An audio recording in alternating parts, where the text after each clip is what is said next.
Chapter 589. The practically blunt spear had a domain similar to Lionel's chain domain.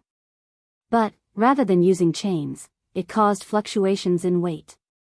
Depending on how it was used, it could actually be quite useful. But, ultimately, it was just another movement restraining domain that focused on the physical. However, as Lionel began to travel through the spear peaks, he came to realize that this focus on physical restrictions was a running theme amongst the quasi-bronze spears. The next spear Lionel picked up had two heads. He stood immersed in the feeling of its domain, grasping it much quicker than he had with his chain domain. In fact, it almost came with too much ease. Lionel had a feeling that this was because of the completion of his spear embryo into true spear force thanks to his comprehension of the complete Four Seasons realm. But, he didn't spend much time thinking about it. This domain, as expected, was another restraining domain. But, this one focused on the wind element. The style of this spear peak in many of the spears that formed its base was swiftness. Controlling the flow of wind in battle could allow one to do a countless number of things. But, what Lionel saw as the most potent use would be in controlling momentum. Snatching the tail wind of an opponent and adding it to your own. Under a protracted battle, someone with this domain would be near invincible. The lethality of such a weapon on a battlefield would be undeniable. Still, Lionel felt that this spear wouldn't meld well with his divine armor either. Not to mention the fact he didn't have a wind elemental affinity, this sort of restraining type of battle style wasn't resonating with him at the moment. Somewhere deep inside, he wanted something more destructive, something he could truly release with. However, every spear Lionel came across seemed to tell the same story. A gravity domain. A water domain. A vine domain. Lionel walked through the spear domain as though it was his own backyard. He had completely forgotten that even taking a single step in this world used to deplete him down to his very core. Now, he traveled from peak to peak, not finding anything he could use. By now, Lionel had conquered over a dozen quasi-bronze peaks, but he hadn't found anything he wanted. The truth was that the number of such treasures in spear domain was practically endless. Even after hours of walking, even to the point of ignoring all the foundational spears, Lionel still hadn't come anywhere near the end of them. Lionel believed that there were easily tens of thousands of quasi-bronze peaks. Let alone quasi-bronze peaks, there were probably just as many quasi-silver peak and beyond as well. This treasure seemed to treat such spears as though they were a dime a dozen. And in fact, they were, at least here, anyway. It was no wonder Lionel took them for granted. Quasi-silver, Lionel looked up toward the distance. He had grasped a quasi-bronze spear before his soul force was even in the third dimension. Now that he was at the peak of the fourth dimension with his soul force, why not try for a fifth-dimensional weapon? Lionel stepped forward, crossing through the rolling hills with slow steps. The graveyard of spears around him seemed to get particularly silent at this moment. Maybe even the creator of spear domain couldn't have imagined a day where someone within the third dimension would have the gall to stroll through their world in such a way. However, compared to the past, it couldn't be said that Lionel was still unqualified. One had to remember that strength of mind was only one aspect of traveling through spear domain. The most important factor was most definitely one's comprehension of the spear. The first time Lionel had come here, he had barely formed spear force. The fact he could take a single step at all was a testament to how strong his mind was. But now, Lionel had fully grasped the four-season realm. Though this wasn't perfectly tailored to the spear, it could be said that the spear, and every other weapon, was perfectly tailored to it. The combination of this comprehension and Lionel's strong mind made the journey forward surprisingly easy. Even when it began to grow difficult, a sharp spear force appeared around Lionel, slicing through the presence of the spears around him. The clashing of blades sung in the air, but Lionel's steps didn't pause. By now, the spears around him had completely morphed. From wooden and half-broken, they began to sing with their own sort of majesty. In fact, they quickly rose from the lower black levels, jumping to Tier 5, through Tier 6 and past Tier 7. By the time Lionel got to the range of the quasi-silver peaks, there were nothing but bronze-grade spears around, each radiating a palpable aura even beyond that of his chain spear. This is the true fifth dimension, Lionel thought about where he had sensed this before, only for his mind to flash to thoughts of a massive flying ship ripping through the barrier of Earth's fold of reality. So that's where. He was in the fifth dimension, but suppressed. Lionel shook his head, still not wanting to think of such things. He basked in the aura of these spears, still not realizing the kind of treasure trove that was before him. As far as Lionel was concerned, after completing his divine armor, he now had the skills to begin crafting bronze treasures. All he needed was the material to do so. However, even for him, a quasi-silver treasure was leagues away. He neither had the strength necessary to claim one from a zone, nor the skill necessary to craft one. In Lionel's eye, all he could see was a single silver light, standing tall atop a spear peak. But, unlike the rolling hills of the quasi-bronze peaks, this one looked like a small mountain, stretching over 100 meters tall. Lionel's gaze glowed. He had finally found something else he could throw himself into. Chapter 590. Lionel appeared in the lab setting, his chest heaving. He sent a gaze toward the silver spear in his hand, shaking his head at how crazy he was. He felt like he could have really died climbing that mountain.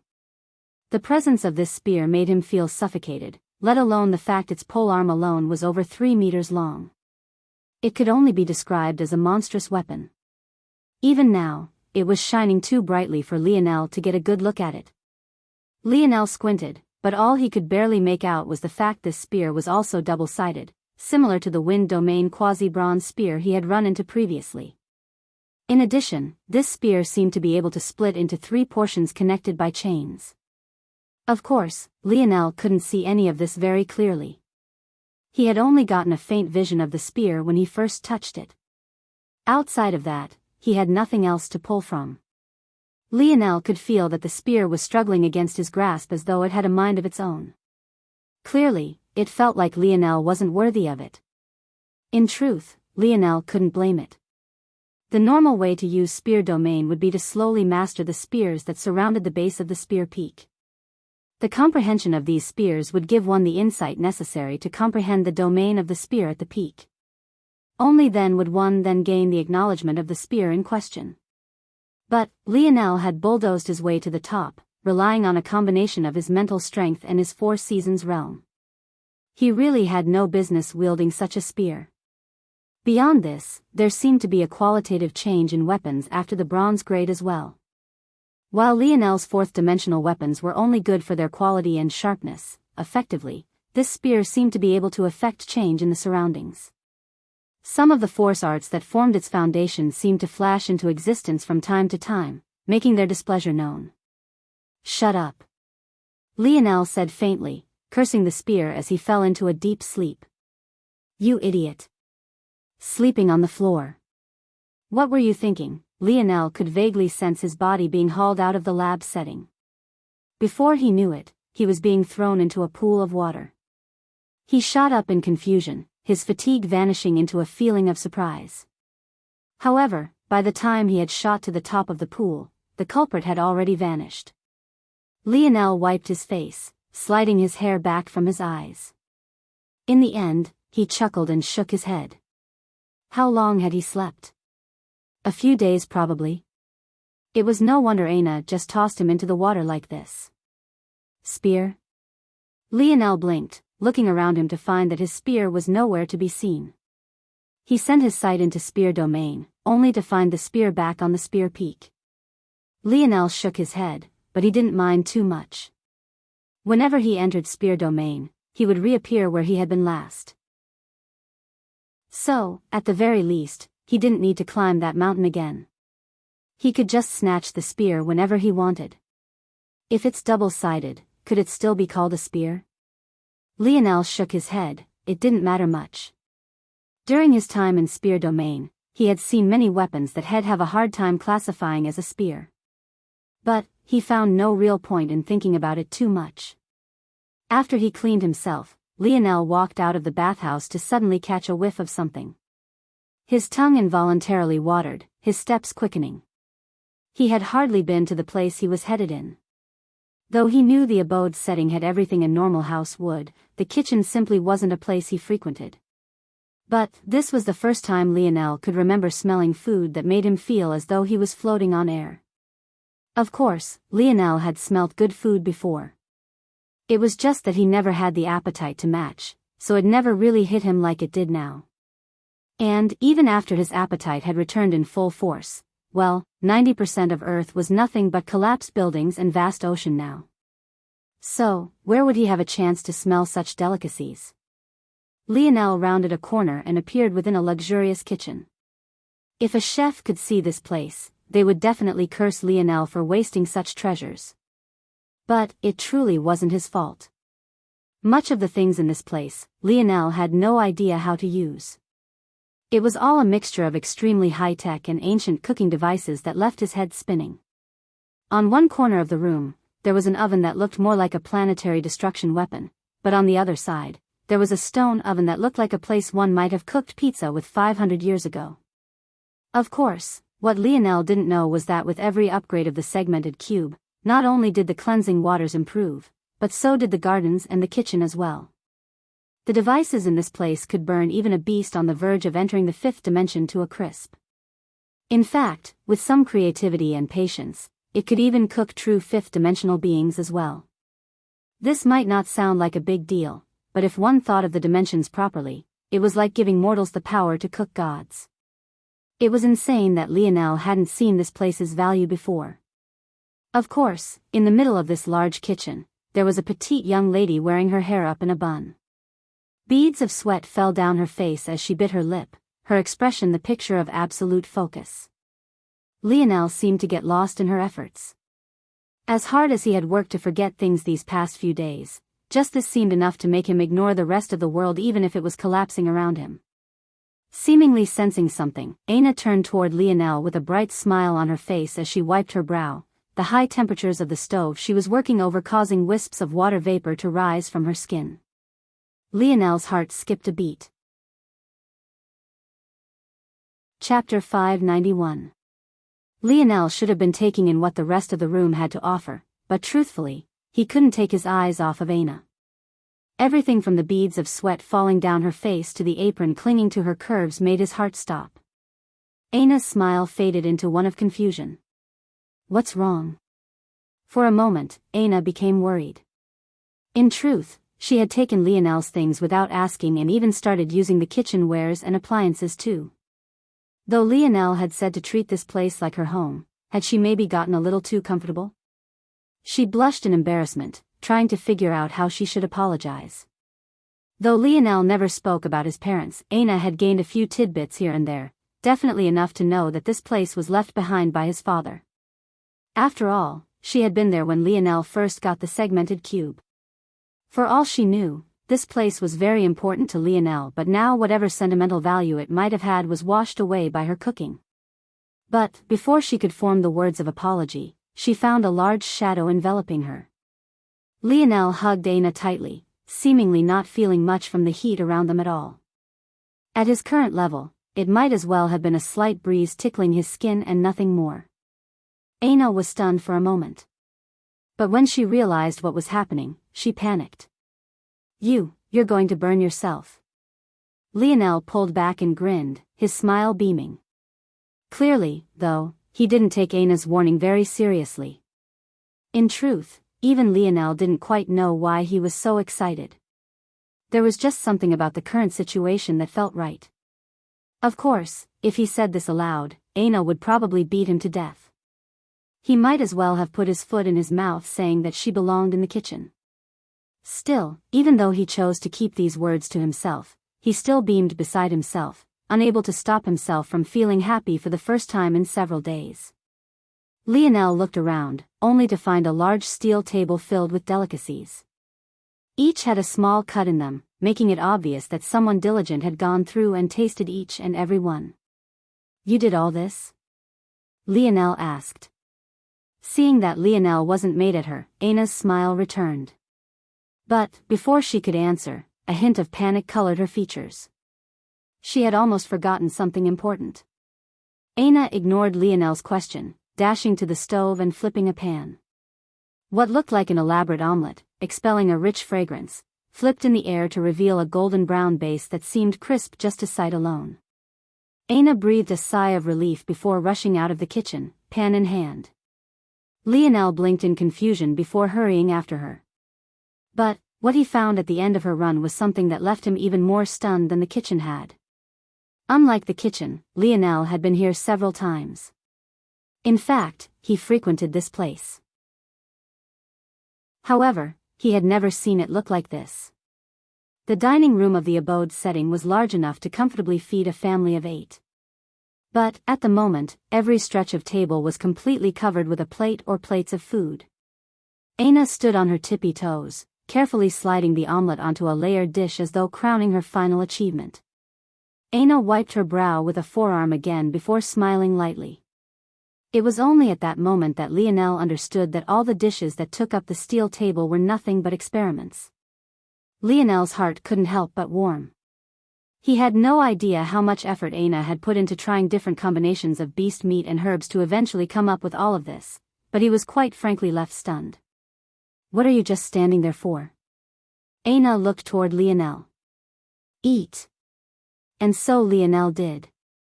He hardly remembered the first bite, but he most definitely lamented the last. He had thought that maybe like those comedic animes his dad always made him watch, he'd have to pretend to love Aina's food to make her feel better. But the reality was completely outside his expectations. Not only did the food look and smell good, it was so delicious that Lionel felt as though he was ascending to another realm. And, in fact, in a way, he was. It was even to the point where even the injuries he hadn't bothered to heal to this point, as though a badge to remind him of something, had begun to heal on their own. Aina watched on with a smile on her face, her elbows on the table and her hands cupping her face. Though she too had a great appetite, after all the taste tests she had done over the last few days, she was as full as could be at the moment. If Lionel knew this, he would probably be even more stunned. With all the tiny bites he had seen before. Just how many test dishes would she have to have made in order to be full? However, Lionel was so engrossed in eating that he didn't even realize that Aina didn't have anything for herself. It was only after he had his last bite that he looked up at her as though he was looking at a monster. Lionel's gaze locked onto Aina, seemingly not wanting to waste time looking at anything else. Aina blinked. "I'm not part of the feast, you know." Lionel was stunned out of his shock into a fit of laughter when he heard these words. "And why not?" He grinned slyly. Aina shook her head and mumbled under her breath. "Men. Maybe Savon was right, you lot can never be satisfied." Lionel coughed and held his chest. Another fatal blow. Aina giggled, seemingly pleased by Lionel's reaction. But after a while, her expression grew to one of worry, scanning Lionel. "Are you all right?" Chapter 592. Lionel sighed hearing Aina's question. Quite frankly, he didn't know how to respond. Was he all right? Well, technically, there wasn't anything wrong with him. His life wasn't in danger, his future wasn't exactly bleak. Truthfully, he didn't have very much to worry about at all. Of course, if the members of Shield Cross Stars heard these thoughts of his, it would be hard to tell how they would react. After all, no one had ever had such a nonchalant response to being designated a Tier 3 criminal. To put matters into perspective, to even be labeled a Tier 9 criminal was enough to have bounty hunters breathing down your neck. To leap from a Tier 4 criminal to a Tier 3 was the equivalent of being a felon that could be sentenced to consecutive life sentences. Lionel was quite literally only short of individuals known for destroying worlds, solar systems, and galaxies. This was how serious this matter was. Yet, Lionel hardly spared a thought toward this matter. In fact, ever since his conversation with his grandfather, it was all that had been on his mind. He couldn't find a reason to care about anything else. If it wasn't for the fact that Lionel had already sworn to himself to find a cure for Aina, he might have had no other purpose but to lounge around in depression at the moment. Maybe the harshest truth of it all was that Lionel didn't feel that this matter was even as serious as that. Depression was often something a person couldn't control, an imbalance in the chemicals of the mind that caused up and down swings in mood. Lionel couldn't say he was going through such a thing, but what he did know was that he felt everything that had once been in his control was slowly but surely slipping away. Lionel sighed again. I just don't feel like I have as much of a grasp on things as I once did. I find it laughable that I thought I understood anything to begin with. Aina gazed toward Lionel, unsure of how she should answer. She didn't feel as strongly about certain things as Lionel did. The deaths of the common folk of Earth? She didn't spare them a thought. There were some things about this cruel world that she was just numb to. If it wasn't for the fact it was someone she cared about feeling this way, even to this point she might not have spared a thought toward those matters. However, at the same time, she didn't want Lionel to keep running from his own thoughts. She was herself while he was him. They would never be the same. While she found it easy to ignore such things, Lionel wasn't the same. That said, Aina felt that there was something off about how much Lionel cared, almost as though he was trying to cling to ideals that weren't his own while he ran from an even larger problem. Unfortunately, maybe the one things Lionel had never told Aina was about his conversation with Coach Owen and the truth surrounding his birth.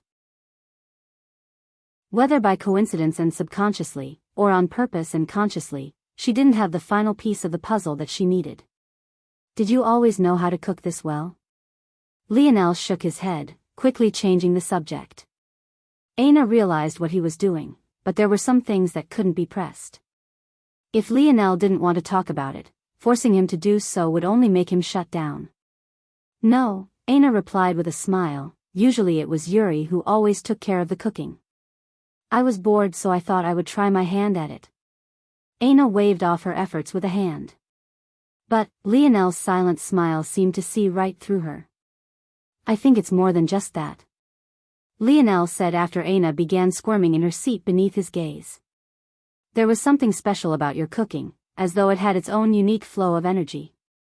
It was definitely beyond anything I've ever eaten before. Aina couldn't help but smile at such praise. Just that sentence alone seemed to make all her efforts worthwhile. I'm not sure. I only relied on my ability to tell me what combinations would work well. In the end, this was the product. Your ability evolved? Aina nodded. Beyond self-healing and my training intuition, I can tell what resources I need to consume to improve myself. Lionel's gaze glowed. Even without knowing much about the dimensional verse, Lionel felt that this ability would most definitely be exceptionally rare. If just a few days of experimentation allowed Aina's cooking to have such effects, what if she put in more effort than that? Have you ever thought about becoming a force pill refiner? Lionel suddenly asked. Force pill refiner. Aina was stunned. They were called a lot of things. Force pill refiners, alchemists, potionsmiths, elixir crafters. In truth, their products didn't always come in the form of pills. Sometimes it was elixirs and potions, sometimes it was ointments and topical creams, and yet other times it could come in the form of brews or food. Though they came in many different variations, their core principles were similar enough to be lumped into a single group. But, much like languages across worlds, they often had different methods of communication to accomplish the same goals. This was why Lionel was so certain that if Aina could do this, translating her ability to create pills, elixirs, or ointments wouldn't be too large of a leap.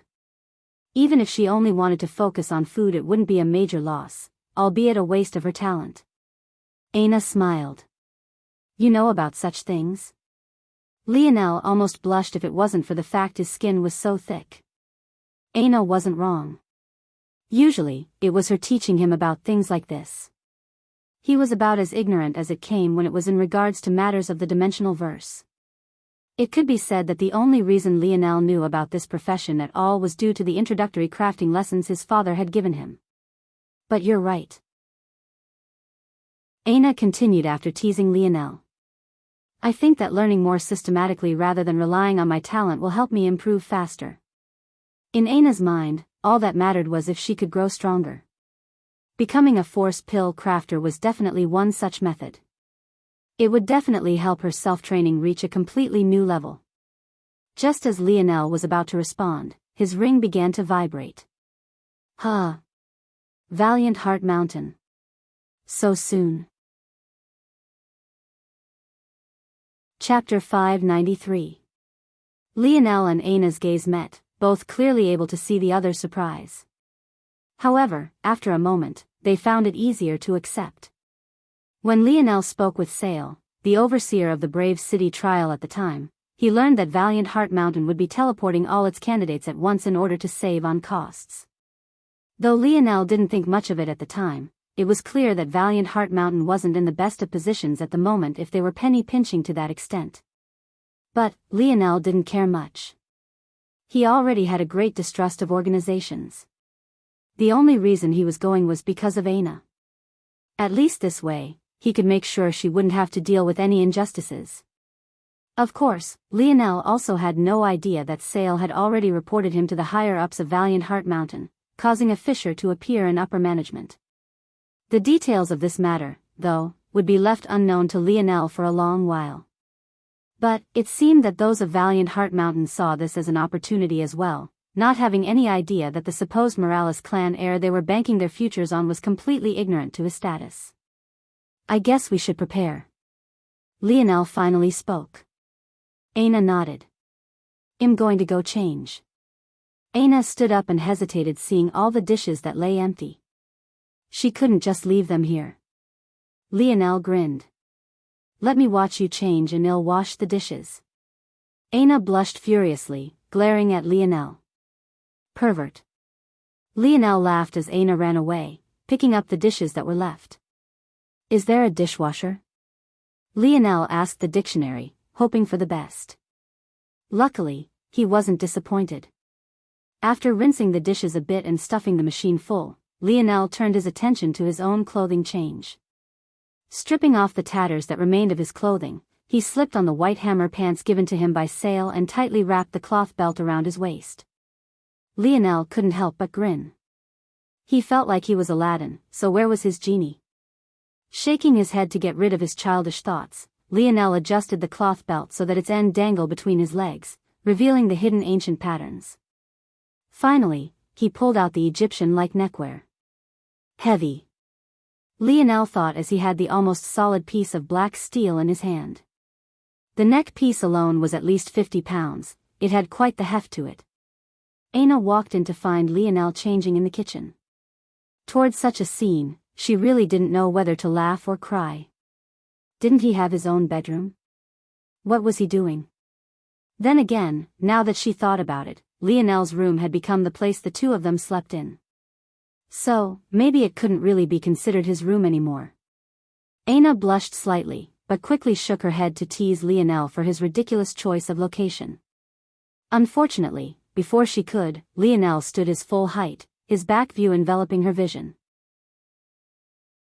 His tan skin seemed to emit a slight sheen of bronze. The definition of his back and the way it flexed slightly with his every movement made Aina flashback to moments when her hands ran across those deep trenches. It was the kind of back she could rely on, the kind she had laid upon as Lionel stomped out her worst fears. Aina blushed from something other than embarrassment, turning her head away and pretending as though she hadn't seen anything. Why did Valiant Heart Mountain have such a provocative dress code? What Aina didn't know was that as she looked away, Lionel sensed her presence and looked back only to have the same exact thought she had had. The only difference between the male uniform and the female uniform was a second cloth band that wrapped around the chest. But this one was white to match the pants rather than being the same black as the cloth belt. However, this only served to leave Lionel short of breath. He had understood ever since that day in the bathhouse why Aina also wore that loose-fitting military garb. But, seeing her wear such a thing practically stopped his heart. The way her pants clung to her hips, the subtle but feminine definition of her abs after every breath, the way her chest cloth elegantly curved to display those two delicacies that Lionel could still faintly feel on his palms. Lionel had seen his fair share of women who were even more scantily clad than this. But only Aina could make his heart flutter. Aina jumped, but she couldn't run away before Lionel's hands were already on her hips. The blush on her face had still yet to vanish, making her all the more alluring. Wait. The teleportation is. Lionel's lips sealed her own. Aina's eyes widened, but after a moment, she seemed to fall victim to Lionel's advances. Her hands found their way to that very back she was dreaming of tracing, her eyes closing as she lost herself in another world. Lionel pulled back, grinning. Aina's eyes slowly opened, only to feel as though a devil was smiling down at her. Aina looked away, trying to avoid his gaze. But what she saw in her surroundings made her want to dive back into his arms before finding a hole to crawl into. What should have been the segmented cube's kitchen had suddenly become the midway point of a mountain larger than anything Aina had ever seen. At the mountain pass, there were 2 pillars, each over 100 meters tall and inscribed with the images of war and roaring beasts. Their presence alone, despite being so far away, made the gates of Brave City seem like nothing more than child's play.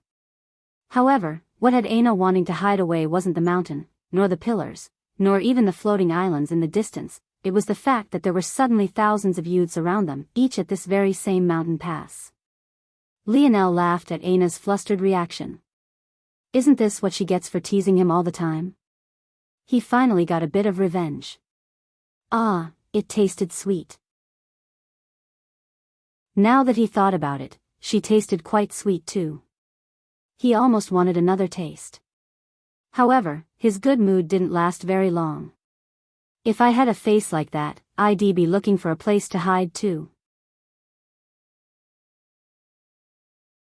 Chapter 594.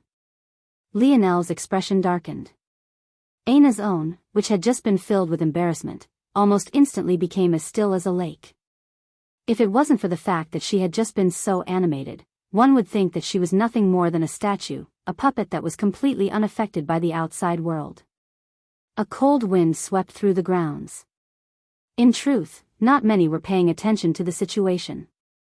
Though Aina and Lionel had just appeared out of seemingly thin air, so had everyone else who had come to this place. In fact, even to this very moment, there were still more youths popping up, looking wide-eyed toward the massive pillars on either side of the mountain pass. With this concentration of people, there were no doubt several conversations happening at once, especially since those from similar worlds had been teleported to the same spots much like Lionel and Aina. This was all to say that this singular sentence hardly traveled a few meters before getting lost in the hustle and bustle of the excited youths around them.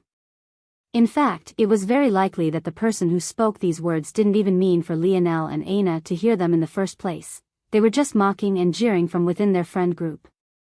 Yet, at that moment, Lionel's gaze turned toward the voice, easily able to pinpoint it amidst the sea of noise. The young woman who had spoken was dressed in an attire identical to Aina, as were all the women accepted into Valiant Heart Mountain. Though, there seemed to be a very poor ratio of men to women in this place. There were at least 5 or 6 males to every 1 female.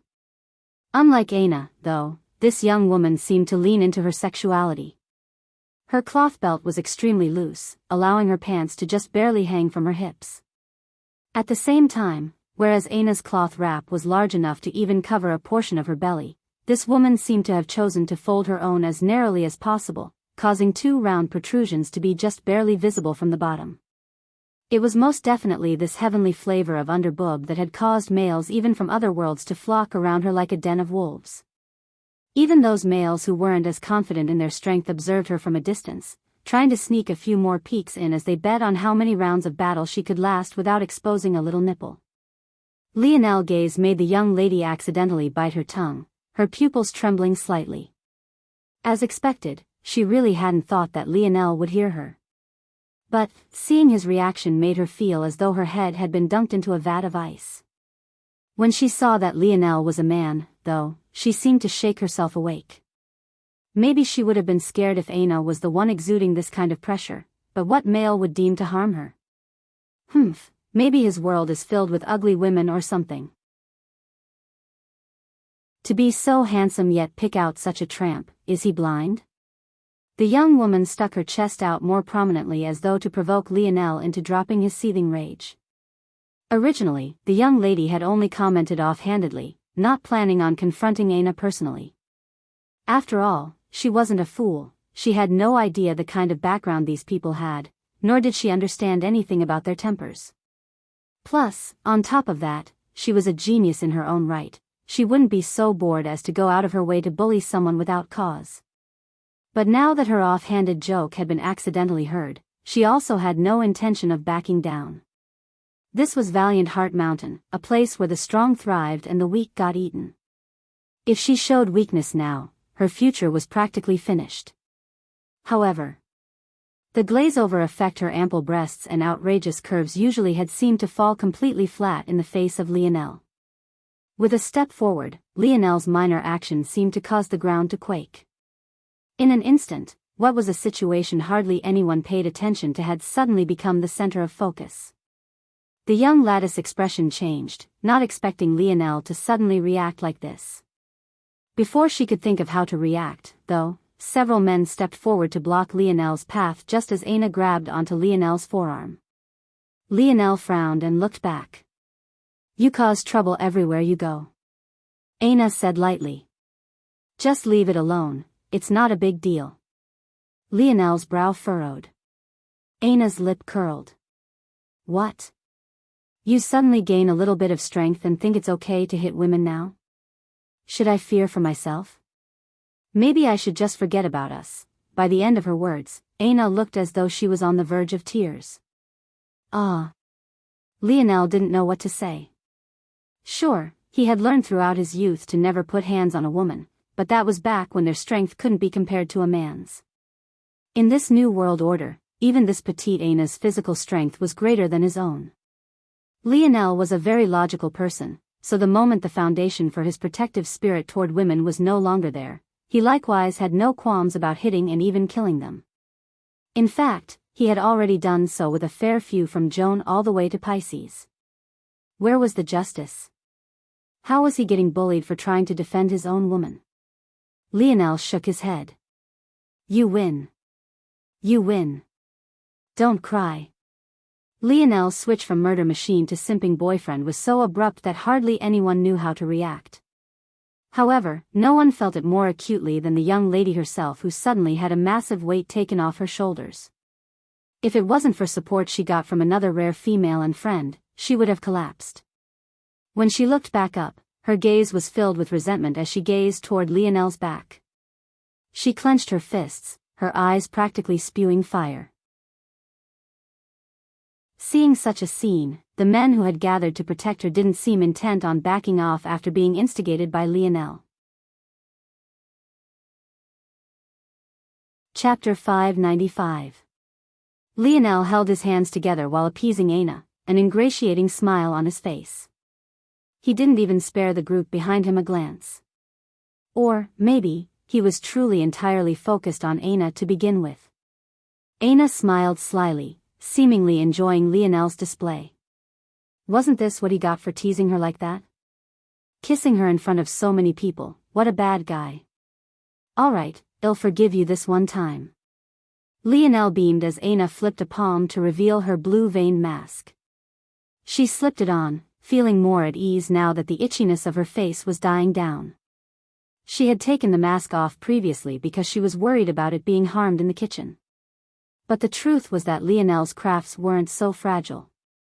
After all, he had designed it to have great defensive prowess. But the care she took for the gift spoke volumes about how much she appreciated it. Of course, those who had been paying attention had no idea that Aina was putting on her mask simply to alleviate the discomfort of her curse. To them, she had been ashamed by the young lad's previous words and had now chosen to hide her face. Such a scene provoked the sneers of the men who had been trying to prove themselves to the young lady. To get angry at such a beauty for a woman that looked like that. Had someone kicked this guy in the head when he was younger? Clearly, they were dissatisfied with how Lionel was ignoring them and even turning their back to them. But they still felt that it was no longer appropriate to lash out. Still, they marked down Lionel in their minds. The moment they learned of his background, as long as he didn't have the capital to wield such arrogance, they would let him know the consequences of trying to impress women. Obviously, they hadn't sensed the irony of their own thoughts. "Miss Balthorn, are you all right?" The young lady who had helped Balthorn withstand Lionel's gaze and helped her up spoke. Despite having been admitted into the same organization, the young lady still didn't dare to be disrespectful to Balthorn. In fact, when she had made that comment about Ailsa, the young lady had even politely laughed along with the rest. The men sheathed their weapons and surrounded Balthorn as well, trying to radiate outward with a manly presence. They were all aware that Balthorn's background wasn't small. In fact, her family was a preeminent powerhouse of their quadrant. Amongst those who had come, she was most definitely amongst the most well taken care of. She was Balthorn Valinor, the young mistress of the Valinor family.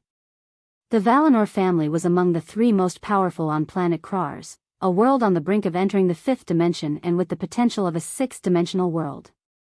If Lionel had heard this, he would have faintly recognized the name. In fact, among the prisoners he had taken from White City, there was a man who claimed to be from planet Krars X10, a subsidiary of Krars. Back then, Aina had told Lionel that Krars was among the most powerful worlds of their quadrants. As for how large a quadrant was, Lionel had no idea. He only assumed that it was at least a few solar systems worth of space. But it was much vaster than this. Every galaxy would have at most a few hundred quadrants. Though this seemed like a large number, if one considered the enormous size of a galaxy, if a quadrant could be worth a single percentage of its size, it would be grandiose beyond imagining. At the very least, if Lionel's ancestors of the 21st century tried to cross such a distance, even their entire lifetimes wouldn't be enough. In fact, even 100 generations wouldn't be enough either. For Krars to be among the dominant forces of a quadrant, there was no doubting its strength. That said, for Balthorn to be sent to Valiant Heart Mountain, an organization that was facing such struggles, it was clear that she wasn't very important to her family. Still, compared to the background of these young men, she was light years ahead. If they could gain her favor and become her husband, they'd feel as though they had lived a fulfilled life. Fine. Balthorn said somewhat weakly, her heart still beating erratically. There's no need to worry about that coward, Balthorn. I just checked, but that weakling is still in the 3rd dimension. There's no threat from him, I could kill him as easily as slaughtering a chicken. Balthorn's eyes flashed when she heard these words. 3rd dimension. You idiot. That only means he's even more talented than you. Do you think Valiant Heart Mountain has fallen far enough to let people in just because? If that was the case, why would I bother with coming here? Balthorn bit her lip, suddenly feeling annoyed by all the flies buzzing around her. Seeing Lionel's attention completely focused on Aina, she bit her lip harder. The dichotomy between the kind of love the 2 women were receiving was striking to the point of being stifling. The young lady by Balthorn's side, Henoran, gazed between the former and Aina but in the end remained silent. In the distance, a young man watched all of this just as silently. Compared to the youths brimming with vitality around him, he seemed to have already placed a foot in his coffin.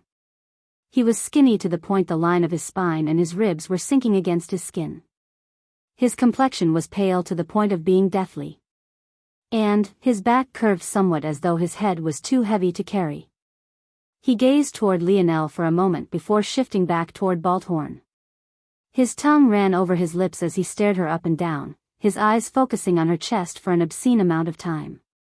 But, what was maybe more grating was the fact his tongue, rather than being a healthy pink, was a dull gray. At that moment, the tall pillars of the mountain pass quaked and a portal opened within them to reveal several figures. It seemed the big shots of Valiant Heart Mountain had finally appeared.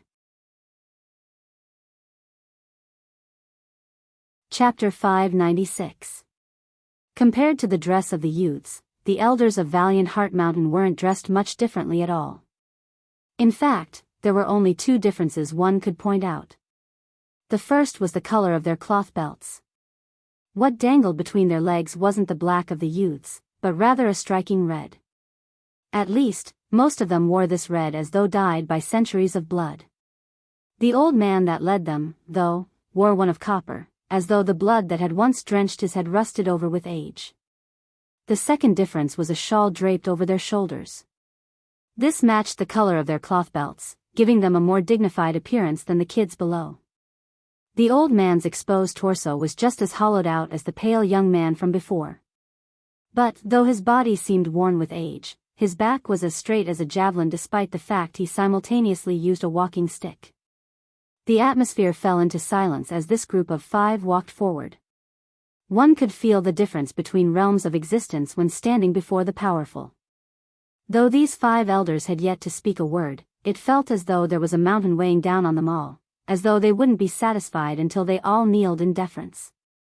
Though the dimensions felt like power levels, this wasn't the case. In fact, only talents like Lionel and Aina would feel this way, like crossing dimensions and evolving to a higher state of being was no different than crossing any other barrier. However, to middling existences, the barrier between dimensions was akin to heaven and earth. There was no doubt that each and every one of these elders stood as a 5th-dimensional entity, a barrier that more than half of those here would never even cross, let alone travel so deeply into. This was a strength that they idealized, that they aspired to, that they respected from the deepest recesses of their hearts. Stop playing around. Lionel felt a strong elbow to his side and coughed lightly. He looked up to see what all the commotion was about, only to find that no one dared to even breathe too harshly. When he saw the elders at the very front, he raised his brows. Lionel felt like a refreshing breeze was wrapping around his body. Unfortunately, he couldn't enjoy it very much because he seemingly only now remembered that he was still injured. Though Aina's food had helped him along, he was still only about 70% of his normal self, which was a miracle unto itself considering the state of his inner organs previously. Now that Lionel thought about it, Aina's food was definitely not enough for such a drastic improvement. Was he missing something? Oh, Lionel suddenly remembered the odd state he had entered when he was completing his divine armor. Back then, he had vaguely felt an energy integrating with his body and improving it. If it wasn't for the fact he hadn't been swallowing any metal essence at that moment, his metal body might have already improved to tier 3 or 4 by now. It was only now that Lionel understood that that feeling must have come from the energy he absorbed from the puppet master. Due to how powerful Lionel had become, he had almost forgotten that defeating invalids could improve his strength. But this wasn't really his fault. He was so powerful, but Earth only had 3rd-dimensional invalids to deal with. Those existences could barely move the needle for him. Yet, he had gone from 3rd-dimensional invalids to a variant invalid on the verge of entering the 5th dimension. The difference was striking. It was no wonder the puppet master's residual energy had such a great benefit to him. In fact, now that he was paying attention, Lionel could tell that he had only absorbed about 20 or 30% of the energy. Unfortunately, his body was too injured to absorb any more or improve any further. It seemed he would have to focus on healing. By now, his healing branch ability could allow him to heal back to a perfect state immediately. But it seemed a waste to use in this situation considering how long it took to recharge. Forget it, I'll be patient for now. The elders scanned the crowd in silence, allowing the youths to soak up the feeling of being in their presence. This wasn't just for the sake of showing off their might, it was also to give them a goal to aspire to while also making their authority unquestionable. Every organization was built from the bottom up. The more obedient and simultaneously ambitious their fresh blood was, the better. But, in this crowd of serious youths, the one individual with an absent-minded gaze couldn't help but stand out. It also most definitely didn't help that there was a small clearing around this person and also that this person was far taller than most on average. Several gazes landed on Lionel. The change should have been enough to shock him awake. But Lionel continued to be lost in his own world as though his daydreaming was far more important than anything happening here. Of course, he wasn't doing this on purpose. What these else thought should have been obvious pressure was like a spring breeze to Lionel. If it wasn't for Aina pinching his waist and startling him, he probably wouldn't notice at all. Seeing the gazes of the elders, Lionel smiled lightly and stood at attention, respectfully keeping his hands to his sides. There was truly nothing about his actions that the elders could pick out. But, their lips couldn't help but twitch regardless. The old man at the front swept his gaze over Lionel one more time before he began to speak. Do you all see these pillars to my back? The shuffling of necks resounded through the mountain pass as they all looked upward. These pillars are the foundation of Valiant Heart Mountain. You all might not understand now, but this is our home, our lifeblood, our heart. You all may think that since you have made it here, you can be considered members of our Valiant Heart Mountain. However, to me, unless you can walk through these gates on your own, you will never be. Even if you die before my eyes, I'll never raise a finger to help you. Luckily for you brats, my methods were deemed too cruel. So you have 3 years to walk through these gates on your own 2 feet. That said, even if I don't have my way, I also have no intention of letting you all go so easily. Below this mountain pass, there are numerous beasts. Some of them are tagged while some of them are not. These tags carry the teleportation talismans you need to enter the mountain peak without crossing these gates. There are 3,802 of you here. There are exactly 1901 tagged beasts. Among these tags, there are 10 golden tags that will allow you 1 trip to the Valiant Vault. You have 12 hours. The wind around the youths suddenly stilled to a crawl. Chapter 597. The atmosphere froze for just a moment before the youths suddenly erupted into movement. What once was an orderly field of promising geniuses became akin to a mosh pit. But, in this context, with the strength of the people in question, it felt as though this mountain that Valiant Heart had called home for so long might collapse. Earth cracked, air crackled, the sounds of shouts of anger and pain sounded as the so-called geniuses fought and jostled for position, each trying to make their way down the mountain faster than the last. In what felt like no more than half a minute, over 90% of the field had been completely dispersed. As for those that remained, they had long since been trampled by the crowd to the point of being on their last breaths. There was no doubt that amidst all the chaos, some had taken advantage of the situation to get rid of some competition.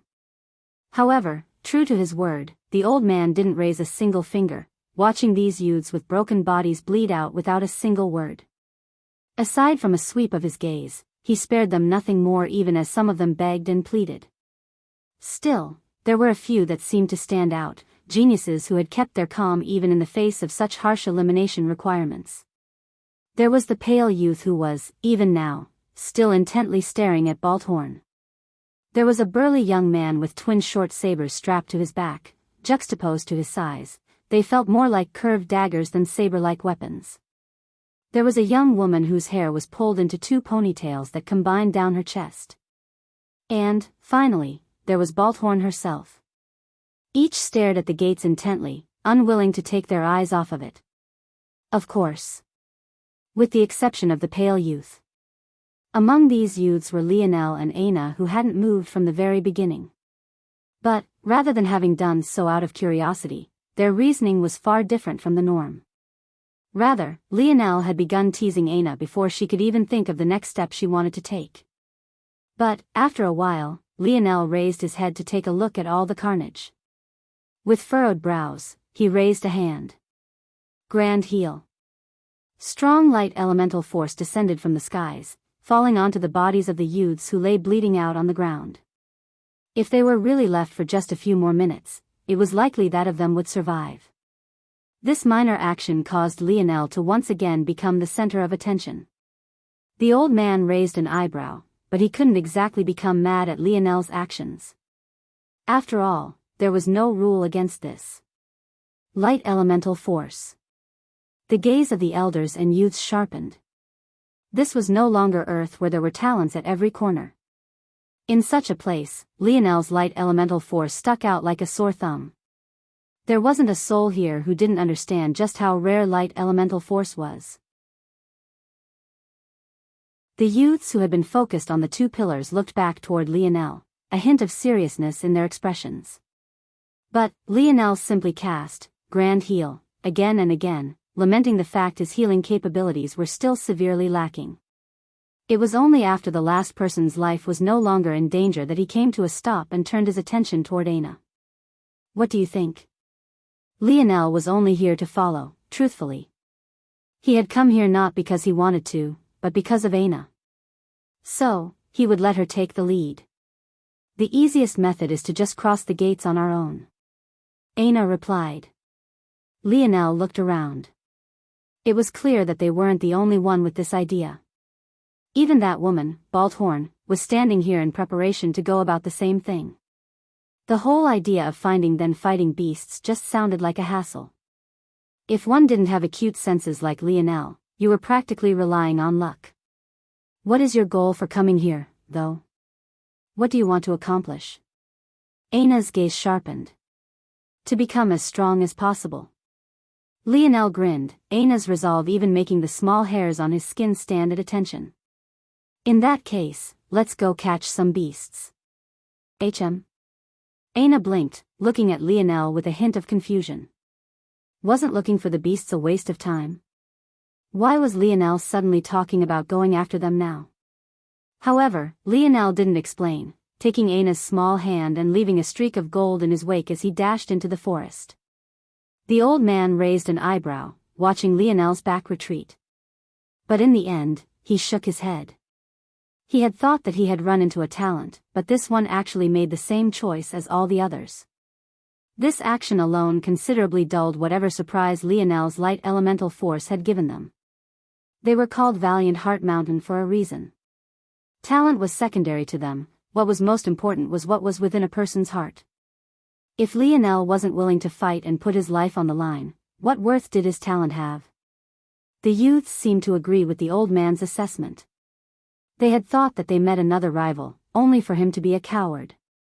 It was quite disappointing indeed. Ironically, it was only Balthorn who looked toward Lionel's receding back with an eyebrow raised. That man. What was he thinking? Unbeknownst to Balthorn, she had already become curious about Lionel. A woman's mind was complex indeed. Why she would feel such a way about a man who had been moments away from killing her just a while ago was beyond normal human understanding. Unfortunately, before she could think any longer, the burly man with twin sabers stepped forward, his heavy steps causing the ground to quake. My name is Inkith Miadan. I don't need your tags, I will climb up this mountain on my own 2 feet. His roar caused the birds in the surroundings to shoot into the skies. Who knew when they would be confident enough to return to their nests? Chapter 598. Inkith feet stomped forward as he began to make his way up the mountain, his eyes completely focused on the pillars before him. Though the elders of Valiant Heart Mountain stood between the pillars, the youths themselves were a ways down the mountain, a few hundred meters from the foot of the gates, in fact. From their position, sensing the pressure of the gates was impossible. So, in the beginning, Inkith sensed nothing and continued to walk forward and up courageously. However, the instant he crossed the 300-meter line to the gates, a roar suddenly shook his mind. It was so loud and sudden that blood began to ooze from his ears. Despite this, Inkith remained on his own 2 feet, his expression finally growing serious. This roar had no tangible owner. In fact, it looked as though he was the only one to have heard it at all. The elders at the top continued to stand there as though nothing happened, and the youths to his back who had yet to make a move were only watching him without saying a word. It wasn't until blood began dripping from Inkith's ears that the latter group began to feel like something was wrong. However, it was at that exact moment that Inkith began to laugh, beating his fists against his brawny chest until his darkish skin became red.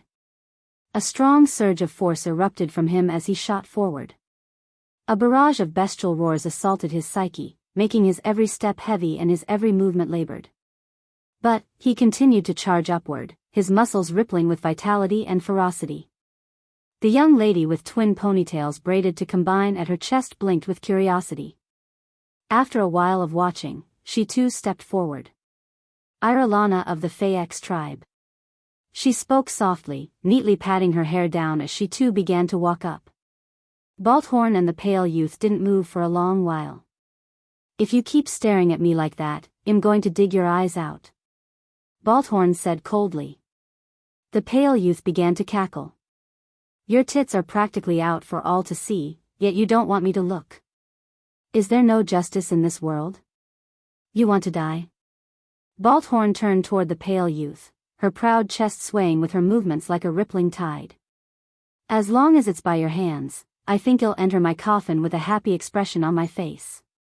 Balthorn scoffed. I don't like scrawny men. The pale youth continued to cackle. Let me guess, you like tall, bronzed, and handsome men who already have girlfriends? Balthorn's glare became sharp. However, towards such a response, the pale youth's cackling only became louder. In fact, It seemed to take so much energy out of him that he just might keel over and die at any moment. Though she didn't respond, her lack of one only seemed to make her more guilty. AI, women, women, women. I'll never understand them. Those brats that were flocking around you like a pack of hyenas just ran off, swearing to get you a tag or die trying. Yet, you're standing here thinking about a man who would have killed you for another woman. What should I call you exactly? Balthorn's sharp gaze gave way to a curling smile. What should you call me? How about a beauty you can gaze upon at your own risk, but can never touch regardless? With these words said, Balthorn strode forward, clearly having no intention of waiting for those white knights of hers to retrieve a tag in her stead. As for the trouble they got into trying to do such a thing, she didn't care either. Balthorn Valinor, she said simply and sweetly. Bowing once, she stepped onto the mountain pass. Wait for me, beauty. The pale youth finally moved. As though a shadow, he appeared by Balthorn as though he had always been there. My name is Radlease. The pale youth spoke. But, it seemed that his words were aimed more for Balthorn than the elders above. Aina followed after Lionel with a raised eyebrow, but in the end, she didn't say anything to stop him. As far as she was concerned, Lionel wouldn't do anything to harm her. Plus, even if they fell behind by a step, it didn't really matter much. They were young and time was on their side, who was better and who was worse would be clear soon enough. The two hopped through the trees, streaking past groups of confused youths trying to find beasts to tackle of their own. Among these groups that they passed by, there were no small number of them that were already locked into their own fights to the death. There were over 3,800 participants but only 1,900 beasts. Even when one found a beast to attack, there was no guarantee that there wouldn't be 10 others fighting you to do the same. In a lot of ways, this sort of trial was even more difficult than the trial above. Lionel shook his head as he watched the carnage beneath him. But this time, he didn't raise a finger to help. This was different from before. These were men and women fighting for their futures, who lived and died here would be up to themselves. After a long while, Aina finally couldn't help her curiosity any longer. What's your goal? How will this help? She continued to allow Lionel to pull her along, seemingly enjoying the feeling of his hand enveloping her own. But, she still didn't want to be kept in the dark. Shoo, shoo. We're here. Lionel used a combination of Camelot's silencing spells to achieve the effect of sending his voice directly to Aina once again. The two came to a grinding halt atop a tall tree. Down below, there was what appeared to be a large black bear. It had the characteristic tough fur and large, round body. It even had the rounded ears down perfectly. The only difference was that instead of having light fur around its snout, its own had a fiery shade of red fur. In fact, its eyes were the same striking crimson as though it was prepared and ready to tear anything down at any moment. This. A bear? Aina asked within Lionel's bubble. Lionel grinned. You see a bear. But, I see our first golden tag. Aina's eyes widened, suddenly understanding what Lionel wanted to do. Chapter 599. Seeing Aina's reaction, Lionel grinned and suddenly jumped down from the tree, a massive spear suddenly appearing in his hands. This spear was other than the one he likened to a hammer. But in this situation, it was perfect. Lionel's eyes flashed, a golden domain spreading out around him. In that instant, not only did he become 10 times heavier, but so did the over 5,000-pound spear in his hand. The red-nosed bear suddenly sensed something. It looked up into the skies, a snarl taking over its features. It rose to its hind legs, roaring to the point of foggy, spittle-filled breath assaulting Lionel. A strong red force erupted around the bear, its body growing a size as its fur stood on end. It swiped a paw at the descending Lionel, imagining smashing this pesky human into meat paste. But, at the instant spear and paw met, an overwhelming strength assaulted the bear. Its bones creaked and groaned, before reaching their breaking point and suddenly snapping. A cry of pain left the beast, but its crimson gaze only seemed to become even more so. Lionel shifted his weight until it was as light as a feather, landing on the ground with subtle steps before shooting forward.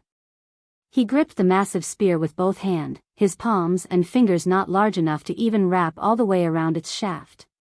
Yet, he wielded it as though it was no different from an extension of himself. Lionel sent a strong sweep across, pressing down on the injured beast. At that moment, he suddenly winced, feeling the fine cracks in his ribs he had been ignoring to this point. His attack slowed by just a margin, allowing the red-nosed bear to erupt with an even stronger red force. The beast's healthy paw swung downward, coated by a blazing energy. The air in the surroundings heated up, the billowing roars of the bear tearing through the forest's canopy. Bang! The two attacks collided. Lionel's feet sunk into the soft soil, his knees bending and buckling. This beast's strength was no small matter. Lionel could tell why the old man had chosen it to be among those that carried the golden tags. By Lionel's estimation, this beast was at least as strong as a city lord of Terrain, which was about tier 6 of the 4th dimension. Of course, Terrain wasn't exactly known for its talent, so its standard of tier 6 was much lower than that of other worlds. Still, this kind of beast was difficult for Lionel to defeat without using the Four Seasons realm, activating his runes, or using his dreamscape battle sense. Without the help of these factors, Lionel believed that he was actually far worse than this bear. He was only now bridging the gap thanks to two things. The first was his ability. Even without dreamscape battle sense, Lionel's senses were far beyond what most could even aspire to, let alone claim to have. So his reactions and calculations in battle were perfect. The second was the most obvious. His weapon. Lionel was using a quasi-bronze weapon, a treasure a half-step from the 5th dimension, against a beast in the middling 4th dimensional realms. There was no wonder he was able to stand his ground. If this was all, things would be fine. Lionel would still be confident in defeating this beast without tapping into his true strength. But, unfortunately, he was still injured. Just as Lionel was about to clash with the bear again, a shadow suddenly fell from the skies and landed before him. The shadow seemed to only shift slightly, but the roaring of the bear came to an end, just as quickly. Lionel, who had been about to prepare himself for a tough battle, sighed and lowered his spear. "You know, you could have at least pretended that it was difficult," Lionel mumbled.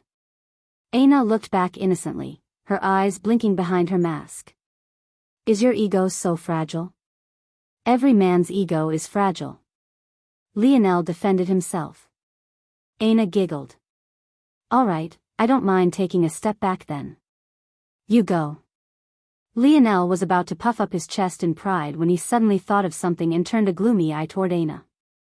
Unable to hold it back any longer, Aina burst into a fit of laughter, clenching at her stomach. "Go on now, manly man. Do your job." Disgruntled, Lionel could only step forward. Kneeling beside the beast's corpse, and to the tune of Aina's laughter, he began to cut open the beast's stomach and dig his way through before he finally found the golden tag he was looking for. He stood and tried to turn toward Aina, but she scurried away before he could even approach. She pinched at her nose, still unable to stop her laughter. "Do you feel more manly now?" Lionel looked at the bloody, organ-littered, half-eaten food-covered mess in his hand, half wanting to cry and half wanting to vomit. This girlfriend of his was too cruel. Aina and Lionel shot through the forest, easily finding one golden tag after another. It seemed as though they had a cheat of some sort. The reality, though, wasn't that far from the truth. As the old man had said, each tag was capable of teleporting the one who claimed it past the mountain pass. But the unspoken truth of this was that any beast with this tag was likewise marked by the force arts necessary to allow such teleportation. After realizing this, for Lionel, the matter was simple. His internal sight didn't have a very large range in this world. There was no doubt that this place was a 5th-dimensional world, and as such, not only was the space in Lionel's spatial ring smaller here, but the range of his internal sight was only a few dozen meters to 100 meters at most. However, the fluctuations in these force arts caused small ripples in space. Normally, one wouldn't be able to sense these ripples at all. Not only was the space elemental affinity even more rare than the light elemental affinity, but even if you had it, it was unlikely to be very strong. Lionel, however, had just completed his divine armor, giving him space elemental affinity no worse than almost anyone within the fourth dimension. Though this affinity would be useless to him after he outgrew his divine armor, and was somewhat weaker without summoning the armor itself, this still remained true. Using this affinity, Lionel could easily pick out these tiny changes in space. And, once he locked onto a beast, it was a simple matter of using his internal sight to see whether the tag was gold or not. Beyond that, since he knew that the gold tags would only be in beasts of certain strength, he could just as easily not waste time scanning beasts that were too weak. Like this, Lionel and Aina tore through the mountain range, easily grasping all 10 gold tags without the slightest hint of effort. Well, the effort was minimal on Aina's part. As for the poor sap that was Lionel, he would have to take at least a dozen showers before he felt clean. Chapter 600. There's got to be a better self-cleaning spell than this. Lionel sighed, looking down at himself with a helpless expression. He really got taken advantage of this time around. Though he had already tried to cast several water elemental cleansing spells, his water affinity was so low that it hardly made a difference. To make matters worse, in this fifth-dimensional world, as someone who had yet to touch upon this barrier, affinity was even more important. The higher tier the world, the more it took to move its force. So, all of Lionel's attempts resulted in a light drizzle of water that made Aina sputter with laughter. Still, this didn't stop the two from easily taking down the 10th beast. Now what? Aina asked. Standing over the massive deer with steel-like horns lying beneath them, Lionel pondered for a moment. With these tags, teleporting to the core of Valiant Heart Mountain shouldn't be a problem. Having them in their grasp meant that their task was basically complete. However, before Lionel could answer, a rustling of leaves caught his attention. Under normal circumstances, Lionel would dismiss it as passing wind. With his senses, it was unlikely for anyone to approach so closely without him noticing, least of all those youths who had chosen to come after these tags rather than challenge the mountain pass directly. But, for the first time in a long while, Lionel felt a tingling in his spine. He remembered this feeling well. It was the feeling he got whenever the primitive man's consciousness warned him of something. By now, Lionel had lost count of the number of primitive male and female consciousnesses he had consumed the lives of. Originally, he hadn't thought it would have a great impact on him going into the future, but the more he absorbed, the sharper these instinctive reactions of his became. Ironically, when he was in his cold and calculating battle style, these instincts were dulled considerably. But, whenever he was relaxed and not expecting much, exactly like he was now, those feelings would fire off. Aina seemed to have noticed that something was off as well. Previously, with their senses, they could make out the battles that had been happening in the distance. Considering the number of young geniuses versus the land they had to work with, it was no surprise that the next closest group wouldn't be more than a few hundred meters from you. But at this moment, they heard nothing. Lionel's lip curled. It seems we have company. At that moment, Lionel wished he had a beard to stroke. But, just as always, his face was as bare as a baby's bottom. Do you think you can scare them off with your scent? Lionel coughed. His lack of a beard already ruined his cool moment, but this was just a nail in his coffin. Where was the love and support? Aina giggled, underlaid an increase in the shuffling grass. I wonder, though. If this person has an ability that can cut off my senses, why is it that they've left behind this shuffling grass? Lionel thought aloud. It was clear that neither he nor Aina was taking this matter very seriously. Or, rather, it seemed that they weren't. The truth was that both had already gone on high alert. Everyone participating had already seen the disregard the elders had for the fallen youths. There was clearly an unspoken rule that anything went during these trials. Even if one or two people wouldn't be difficult to deal with. What if it was dozens? At that moment, as though a veil had been undone, the surroundings were filled with hidden shadows. Beneath the shade of the trees and the foliage of the greenery, Lionel counted the movement of at least 30 individuals. They surrounded the couple from all sides. And though Lionel couldn't clearly see their faces just yet, there was no doubt their intent wasn't to exchange niceties. Lionel didn't seem too surprised by this outcome. There were too many people here, hiding the actions of both he and Aina were almost impossible. There was no doubt that they had been sighted jumping around the forest many times. 1 or 2 battles would have been fine. After all, there were only 2 of them, so they obviously needed to fight 2 battles to get enough tags.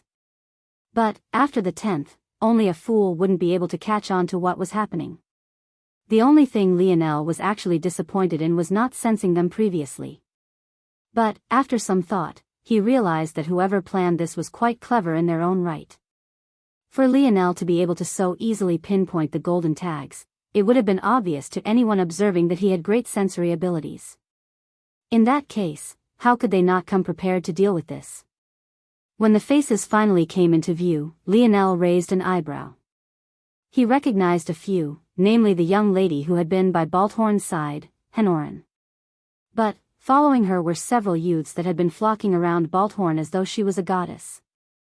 Somehow, though, despite how rowdy these youths were, Lionel got the faint feeling that they were following Henoran's directive. It was an odd feeling indeed, especially considering the young lady was in the middle of the group, lightly clasping her hands together at her waist as though she didn't plan on raising a single finger. Despite Lionel's feelings, though, the one who stepped forward wasn't Henoran at all, but rather a young man who had threatened to skewer him with a weapon for the sake of Balthorn not even a few hours ago. The sneer on the man's face could make a baby cry, Lionel was certain of it. You know why we're all here, let's not beat around the bush. I've already let you go once and have no intention of doing it again. Hand over the tags you've collected and you might leave this place unscathed. Lionel sighed inwardly. You really couldn't underestimate this world of abilities. Even the weaklings could catch you off guard if they were lucky enough. That said, Lionel yawned beside himself. Though he had just awoken from a few days' long rest not long ago, he had a massive meal right afterward, then proceeded to battle in this damned forest for the next few hours. With how weak his body was currently, he already felt like taking another nap. Let's go. Lionel spoke to Aina. The sneer on the young man's face deepened. But, just as quickly, it froze. A black surfboard appeared to Lionel's feet and he grabbed at Aina. Instinctively, Aina wanted to dodge. I'd rather fight to the death. She protested. But, Lionel grinned, giving her a massive bear hug as they shot into the skies. Bye. Lionel waved.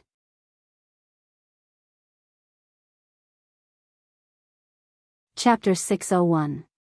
The youths were absolutely stunned. A flying treasure? What kind of joke was this? Of all the ways they expected things to end, this was the very last. This wasn't because they were too stupid to consider it a possibility but rather because wasting time considering such a thing would have been exactly that, a waste of time. One had to understand that everything changed when one rose in the dimensions. Just like there were some airplanes that couldn't rise above a certain altitude without stalling, the same logic applied to the flying treasures of the dimensional verse. The flying treasures these youths were used to were only tier 4 or 5 black grade treasures at best.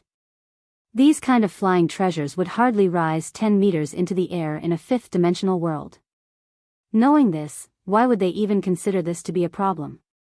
They had no way of knowing that Lionel had a tier 9 black grade treasure. He was easily able to rise up 20 meters before he even began to feel some resistance. The young man who headed their mission, a youth who went by the name of Emerald, was just as shocked as everyone else. But, he also reacted quickly. Shoot them down.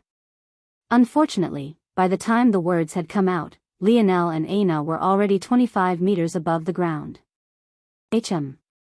Not enough. Using the trees as cover, Lionel weaved in and out of the foliage, making use of the terrain to protect both himself and Aina. However, in the back of his mind, he was already planning to improve this surfboard.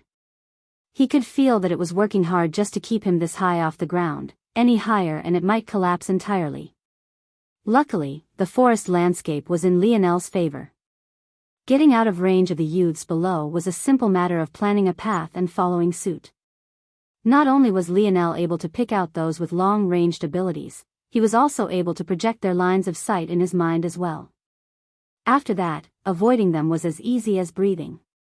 Not having expected such a result, Emerald hadn't even prepared a large corps of ranged units. He could only watch as Lionel shot through the skies and disappeared. Damn it. Emerald punched a thick tree hard. Yet, despite his strength, barely a dent was made. He looked no different from a mortal of the third dimension completing the same exact action. Henneren's eyes narrowed as Lionel disappeared over the horizon. But, she didn't pursue.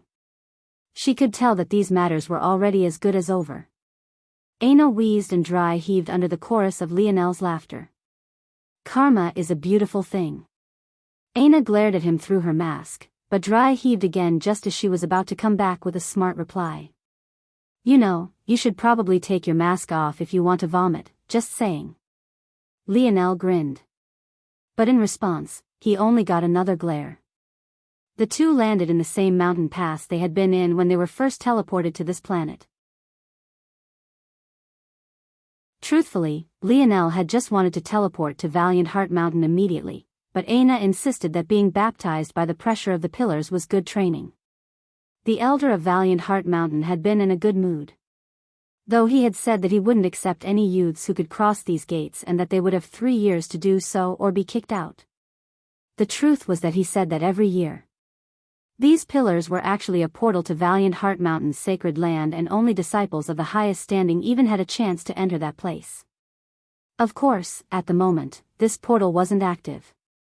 So, even if these youths managed to cross it, it wouldn't be much more than a symbolic victory. But, the elder was also aware that the earlier these youths crossed this trial, the more benefit they would gain from it in the future. So, during every acceptance ceremony, he would tease the youths in this exact way, forcing them to walk up the mountains. Those who were able to make it even halfway were rewarded by him. Not only would they gain his favor, but he would personally kill the beasts that held the golden tags and hand them over as a reward. The truth was that the beasts were just a bait, especially the golden tag ones. For one, amongst the beasts, there were many without tags at all. The smart youths who were more confident in their strength would think of targeting the more powerful beasts. It made sense, the more powerful a beast, the more likely it would have a golden tag. Though this might be true, the reality was much harsher. Though the elder had followed these rules, he had also left behind several dummies. Some of these dummies didn't have tags at all, while most only had normal tags. The elder thought himself to be quite clever. He believed that only youths with the greatest courage would choose to challenge the mountain pass while the others weren't worth considering at all. Of course, he didn't even consider the fact that battling beasts and putting your life on the line against the most powerful of them was also a form of courage. But, given his age, he had long since been set in his ways. And it especially didn't help in changing his mind that the youths from this year seemed to be far more talented than the norm. It couldn't help but bring a bright smile to his face. Inketh had crossed the 80% mark already and was just 60 or so meters from the pillar. Iranla was not far behind, being less than 5 meters from the back of the hulking giant. And, this was most likely due to the fact she had started a step later. Balthorn was struggling the worst of the 4 of them. Droplets of sweats beaded down her pretty face and blood leaked from her lips as her every step seemed to cause her no small amount of damage. But, she continued to trudge forward. Just be my girlfriend and I'll carry you up. Come on. Radley's almost seemed unaffected. If it wasn't for the fact his back was hunched just a little bit more, others would think he really was immune. But, at the moment, Balthorn wanted nothing more than to cut off his tongue. The elder suddenly looked up to find Lionel and Aina landing in the opening, his brow furrowed with confusion. You stay here, you're still injured. Aina said strictly. I'll go. This isn't very important to you anyway. You just want to get away from the stink, don't you? Yes. Aina held nothing back. No love in this world. Aina felt glad she was wearing a mask at that moment. If not for it, she wouldn't be able to hide her smile. Alright, I'm going. Under the stunned gazes of everyone, Aina suddenly began to sprint up the mountain pass.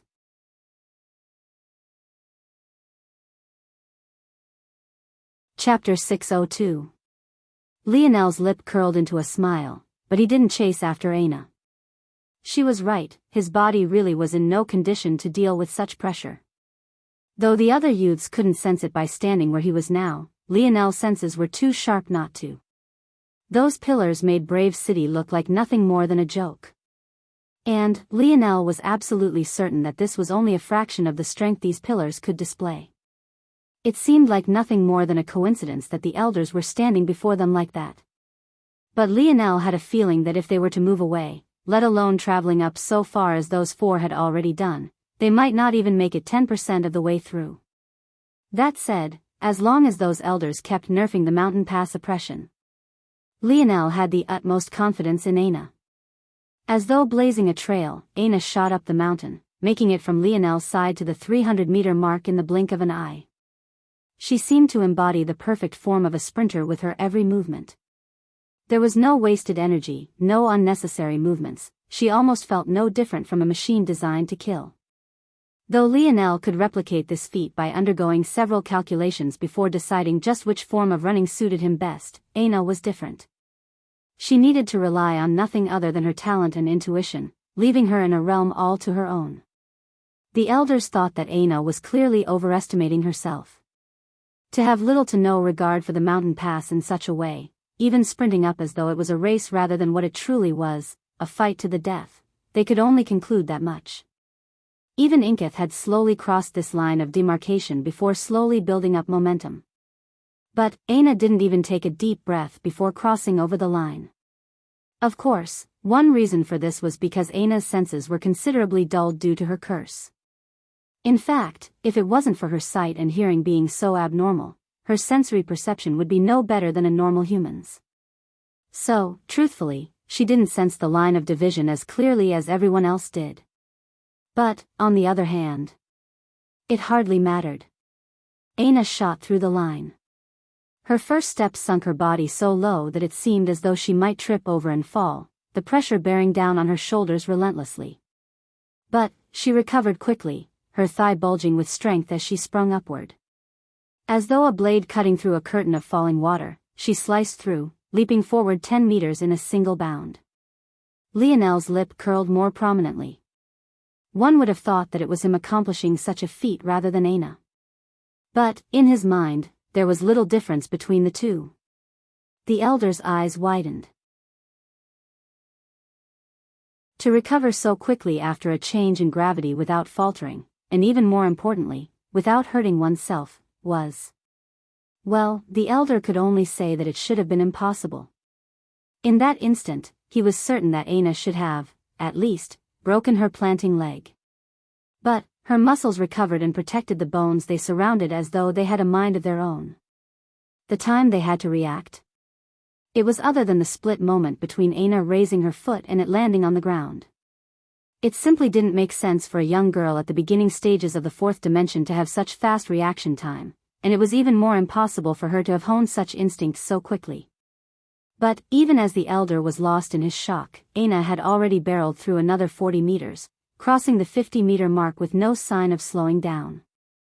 Her body crackled and popped, her bones threatening to fracture and break. But, to Aina, this sort of trial was nothing. She was a woman who trained herself by breaking her own bones, rending her inner organs, and sweating until what came out was nothing less than streams of her own blood. Such tortures, such horrors, they meant nothing. She faced the howling beasts in her mind as though she had something to prove, as though there was nothing more important to her at this very moment than to face them boldly and confidently. The fear she felt when facing the puppet master was a blemish she had long since seared into her heart. It wasn't a humiliation in the way a man might feel it. Aina just felt as though she had let herself down. That was the first time she had ever faced true death, the first time she had realized that her talent wasn't enough to leap over the final hurdle. While Lionel had to deal with such a feeling upon entering his first zone, Aina most definitely did not. She had been training ever since she was a youth.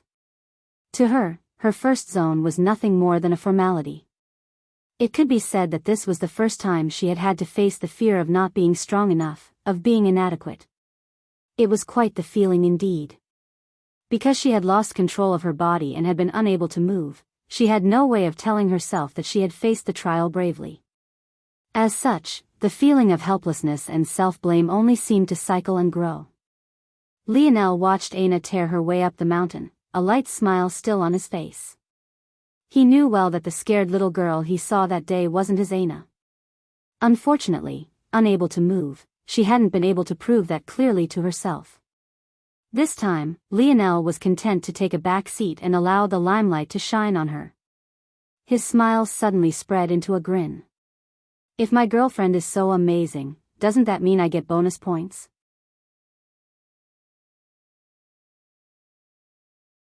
Chapter 603. Huh. Radlease and Balthorn looked back in confusion. In truth, of the four youthful geniuses had been paying attention. Or, rather, they simply didn't have the luxury to do so. Walking up the mountain pass was difficult enough, how could they have time to waste on looking back? But, at a certain point, it simply couldn't be ignored any longer. The rushing winds, the trembling grounds, the second oppressive aura that seemed to be bearing down on them from the back. They simply couldn't continue to pay attention to the path before them any longer. When they did finally look back and see what was happening, their eyes couldn't help but widen in shock. By now, Aina was already no more than 10 meters behind them. But, just as quickly as they gazed back, they were leveled just as fast. And, even faster than that, they were surpassed. Radlease and Balthorn stumbled. Their loss of concentration made them feel as though the pressure on their bodies had been multiplied several times over, and in the end, they all but fell to their knees. Aina blazed a trail by them. To an outside observer, she was only sprinting as fast as a normal human, a speed that was less than impressive for a fourth-dimensional existence. However, in the face of these youths, she might as well have been flying. A gaze of determination lit Aina's every step forward. Even though her speed was continuously slowing, she seemed to show no intention of stopping. She pushed harder and harder, her steps eventually becoming so heavy that miniature cracks began to appear beneath her feet. At some unknown time, Lionel had crossed his arms, his fingernails digging into his biceps. But, at the same time, the smile on his face didn't fade, almost as though to keep up a strong front just in case she looked back. Aina entered a 50-meter distance from Inkith. Then 40. Then 30.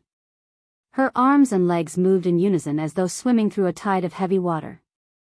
Though her face was blocked by a mask, the weight of her determination alone painted a broader picture than what her expression alone could bring across. Even Lionel had underestimated just how much this matter meant. He had only come here for Aina's sake, but it wasn't until this moment that he truly grasped the kind of determination it took for a young woman to send herself across the universe alone and without backers. Aina had never thought of coming to Valiant Heart Mountain with Lionel. In fact, maybe she thought that after being sent to Terrain, she would never see Lionel again. It might have been cruel, especially since at the time she hadn't even been aware of if Lionel managed to survive or not. But, Lionel couldn't find it within himself to blame her for this. The relationship between he and Aina was still nothing more than a teenage infatuation. However, the weight Aina carried on her shoulders was far more than just this. She carried the betrayal of her family. She carried the scars of a little girl. She carried the death of a parent. Lionel couldn't blame her if she placed these things ahead of him in importance. It would be nothing short of selfish of him to not understand. Maybe in a way, to Aina, the act of ignoring her feelings for him was just another form of sacrifice, another hardship she had to face to reach the day she could lay down these burdens. That drive, that will to reach a goal no matter what you had to sacrifice. Though Lionel couldn't understand it, he respected it down to the depths of his heart. He couldn't help but wonder if he'd ever have such great drive. Would there ever be something he was willing to give up everything for? The thought made him shudder. Did he really have to give up the things that he loved for the sake of such a goal? Lionel looked up into the skies. Even if there comes a day where I have such a goal. I would never be able to do that. No, Lionel shook his head. He didn't feel as though he was expressing his own thoughts properly. He had emotions deep within him, emotions he knew existed but couldn't quite place a label on. At that moment, Lionel suddenly smiled. Aina said it best. We men are selfish and always want more. And, the man I want to be doesn't just want more, he wants everything. Even if there comes a day where I have such a goal, even if it forces me at an impasse where I must choose between the things that I love, I'll cut a path down the middle and take both. I don't like to lose, after all. Lionel's aura shifted, a breeze kicking up around him. For a moment, the elder atop the mountain pass took his eyes off of the blazing Aina and couldn't help but gaze upon the inconspicuous youth standing amidst a vast nothingness. Even with his years of experience, he didn't understand why he had looked at Lionel in that moment. In fact, even if he asked Lionel why, the young man wouldn't be able to answer either. Lionel's thoughts seemed to have been formulated into words and coherent thought, but the truth was that he didn't think those phrases and sentences just now. In fact, his mind was quite blank at the moment, not exuding anything close to a coherent stream of consciousness. The current Lionel was still not able to put these emotions into words. Rather, those words represented nothing more than a raw, unrefined ambition. The first budding of a sprout yet to be properly watered. Maybe even Lionel didn't realize it at that moment, but he suddenly felt free and unbothered. He was content to bide his time and wait for the moment that small bud bloomed forth. Aina gave a resounding cry into the skies, her axe appearing in her seemingly delicate hands as she slashed downward with all her might. She tore into the ground beneath her feet, hooking her blade into the soil and using it as an anchor to shoot forward. She leapt through the air, landing 3 meters ahead before swinging her axe downward once more and repeating. Her momentum was relentless, her mind blank of all thoughts but the image of the pillars before her. Under the stunned gazes of all those that could witness it, she crossed the final line, her long black hair whipping about beneath a furious aura. The whites of her eyes rolled forth as she roared into the skies, the carvings of the pillars suddenly beginning to glow.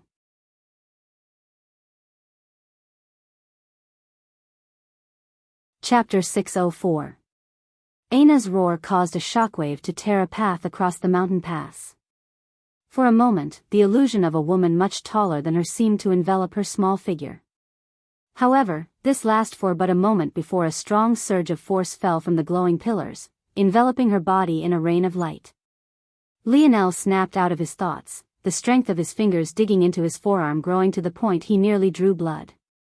He had no idea what was happening, and if it wasn't for the fact he wasn't sure what he'd do even if he stormed his way up, there was no way that he'd be able to sit idle for so long. The elders standing amidst the pillars suddenly all sported frozen expressions. Whatever shocked looks they had just had seemed to be ramped up several-fold. The 4 geniuses who had been surpassed by Aina suddenly found that continuing forward had become impossible. One after another, they fell to their knees, a look of abject horror on their face. Even Inkith, a man who didn't seem to understand anything that could be solved without brawn, felt his heart trembling.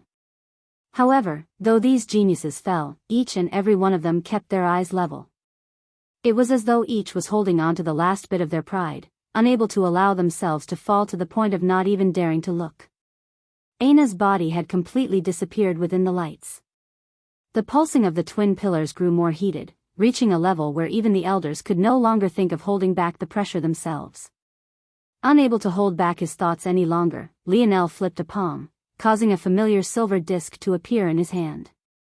Valiant Heart Mountain was a place maybe more fanciful than even Lionel expected. Beyond the mountain range, there sat an all-new world, the kind the people of Earth could have maybe only dreamed about. Valiant Heart Mountain was split into 7 peaks, each of which seemed to thrum with a heartbeat of its own. These peaks were all surrounded by floating islands. But, compared to the paradise islands of Earth, these islands exuded an air of oneness with nature rather than capitalistic greed. They had lush greenery viewable even from the ground below, a land that shone a faint sheen of gold, and hovered in place without the slightest hint of technology.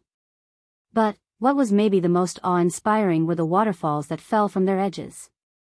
These waterfalls fell in steady streams, sparkling with and refracting the light of a high violet-colored sun that hung in the air. This refraction gave the water a gorgeous purple hue that played on the fantasies of all. But this wasn't all. These waters fell from the skies and into long, rushing rivers along the peaks they orbited. The seamless transition between the waterfalls and the clouds to the rivers running along the earth made everything look as though it was crafted by the hands of a mighty deity. Still, as beautiful as this scenery might be, those that were here had long since gotten used to it. The hustle and bustle of Valiant Heart Mountain didn't seem to stop even in the face of such sights. But, maybe, this was the human condition.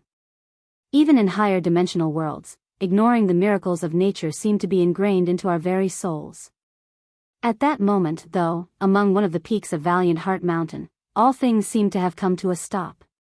As with many other powers, Valiant Heart Mountain was divided into several factions.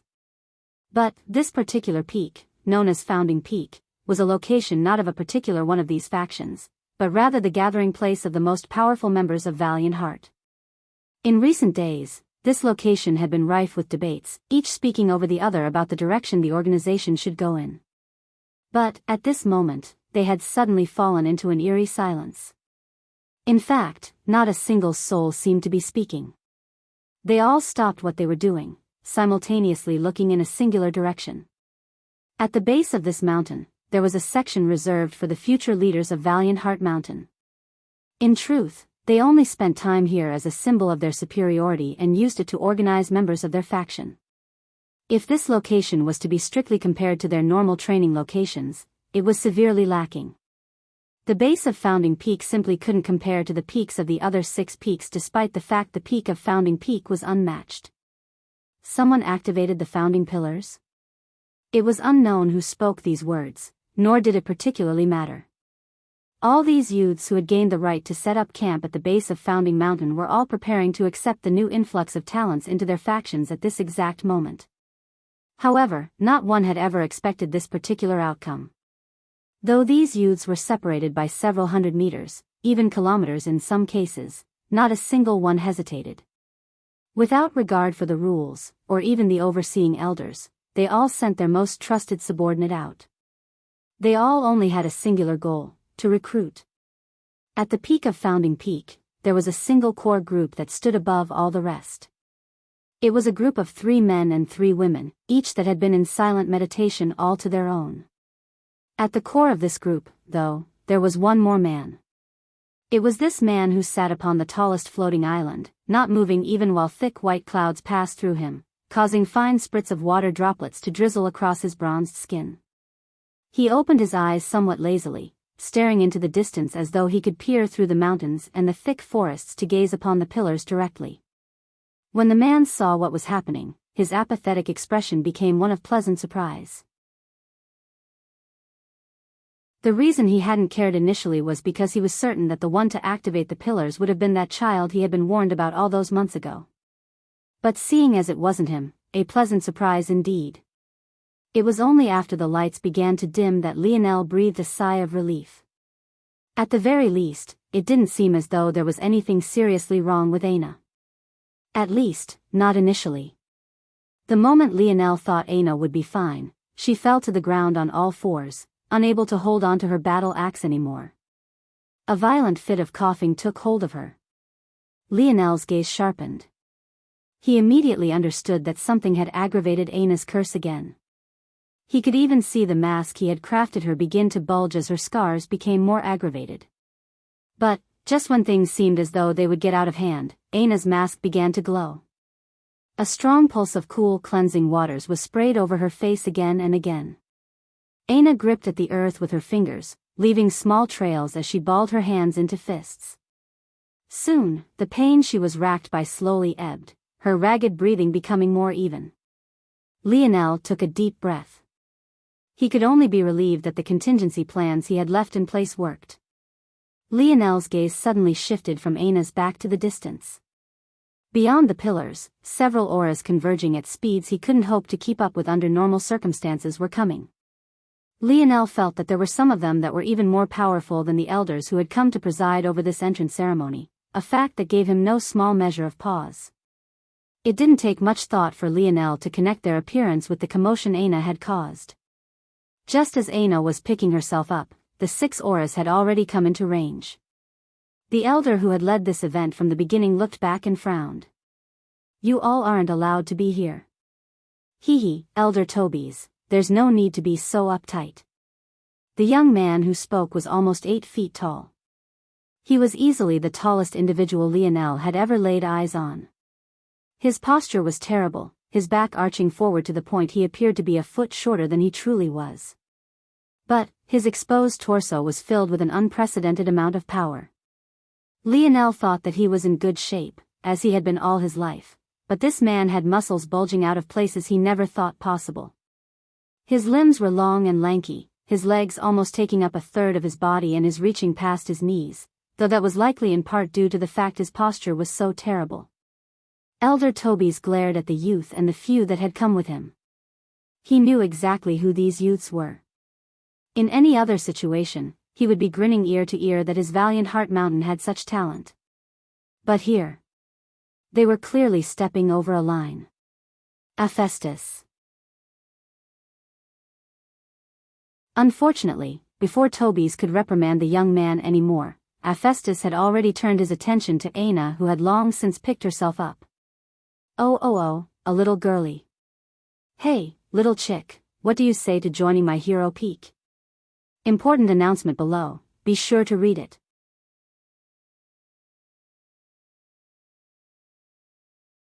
Chapter 605. Aina stood somewhat weakly. Her body had hardly gained its bearings when she was suddenly asked this question. She sent a look toward Hephaestus, her gaze placid. The truth was that Aina had heard about Valiant Heart Mountain from Yuri. As a result, she had a small understanding of it. If not for this, why else would she prepare a ticket to terrain to come here? That said, it could also be said that Aina had no choice but to choose this place. Valiant Heart Mountain was the overlord of this quadrant and several other quadrants. Only the most well-established worlds with the strongest foundations could afford to send their youths to other organizations outside of their jurisdiction. For Earth, a place where even a ticket to a world considered to be relatively close by, like terrain, cost a Tier 9 black-grade treasure, it was obviously an impossible dream to think of traveling so far.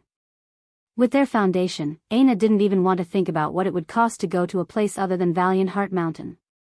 This was all to say that Aina had heard of Hero Peak before. In fact, she had heard of all 7 peaks of Valiant Heart. Founding Peak, Hero Peak, Brave Peak, Justice Peak, Honor Peak, Loyal Peak, Respect Peak. One wouldn't be surprised to find out, then, that the Brave City Lionel and Aina took their trial in was constructed by Brave Peak. Other various peaks would have their own testing means. That said, just because they were tested by Brave City, didn't mean that they couldn't choose to join another peak. The various city establishments were just a way of parsing the burden of recruitment. In the end, Valiant Heart Mountain was still a singular entity. The youths who had come with Hephaestus immediately wanted to say something to cut him off. How could they just allow him to say and do as he pleased? They didn't want to make their trip a worthless one. But, before they could, Aina spoke. Are you the strongest? It was a simple sentence. Spoken in 4 words, it seemed to speak 1,000. There was no other question Aina wanted answered, no other that was more important to her. This and this alone was all that mattered. Hephaestus was stunned by the question for a moment before he began to laugh uproariously. You hear that, you bastards? This little girlie will be joining Hero Peak. You weaklings can all take a step back. The expressions of the others' youths soured immediately, but they said nothing to refute. There was no doubting Hero Peak's strength. In the last 20 years, there had been no singular peak able to supplant their rule. Hephaestus turned his attention back to Aina.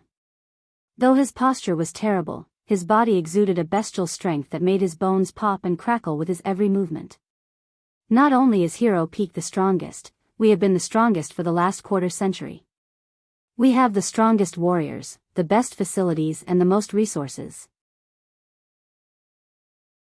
On top of that, our leader, the hero Raylion, is the strongest of the 6 leaders. If even that isn't enough for you, even me, as a mere little vice leader, could wipe the floor with some of these other so-called leaders." Hephaestus grinned from ear to ear, towering over the petite Aina. "There's no better choice than us." Aina looked up at Hephaestus, her gaze somewhat distant and emotionless. She didn't seem moved by his display. Hephaestus felt smaller in comparison to the puppet master.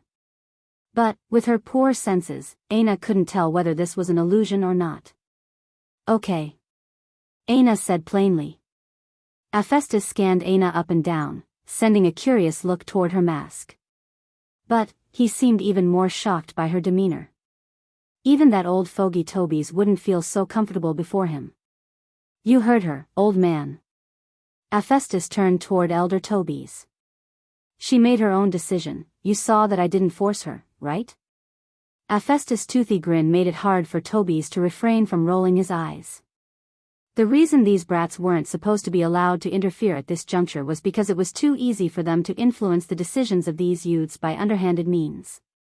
And, even in the case that didn't happen, there was precedent for fights breaking out during recruitment. As such, it was usual policy to allow the youths a few days to soak in the atmosphere of valiant heart for themselves and then choose a peak that was right for them. In such a situation, the youths would have to pass an exam of sorts, far different from Aina, who seemed capable of joining without such a thing. But, it was thanks to these rules that a relative peace was able to be kept in what would have otherwise been a violent few weeks. Since Aina had made her own decision and didn't seem to be pressured in any way, though, there was no reason for him to interfere. From what he could see, whether he stopped her here or not, Aina would end up joining Hero Peak regardless. Though there were many rules in Valiant Heart, there was one ultimate rule that ruled all others: strength. Since Hephaestus and Aina had the capital, they could do as they pleased. At that moment, Aina looked back to meet Lionel's gaze.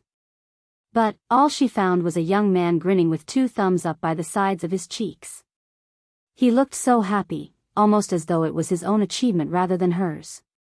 Aina couldn't help but think that he looked quite goofy, a sight that made her sputter with laughter. Hephaestus and elder Tobies were taken off guard by the sudden change in the valiant young lady. They didn't even know a person with such a demeanor could laugh in such a way. Hephaestus raised an eyebrow as he looked toward where Aina was looking. In the end, he chose to not bother with the exchange as he swept a glance over the 4 geniuses kneeling along the mountain pass. Hero Peak has no need for losers. This will be our only recruit during this recruitment cycle. Hephaestus' disposition completely changed. It felt as though the mountain above had fused with him, his lofty air looking down with an undying arrogance.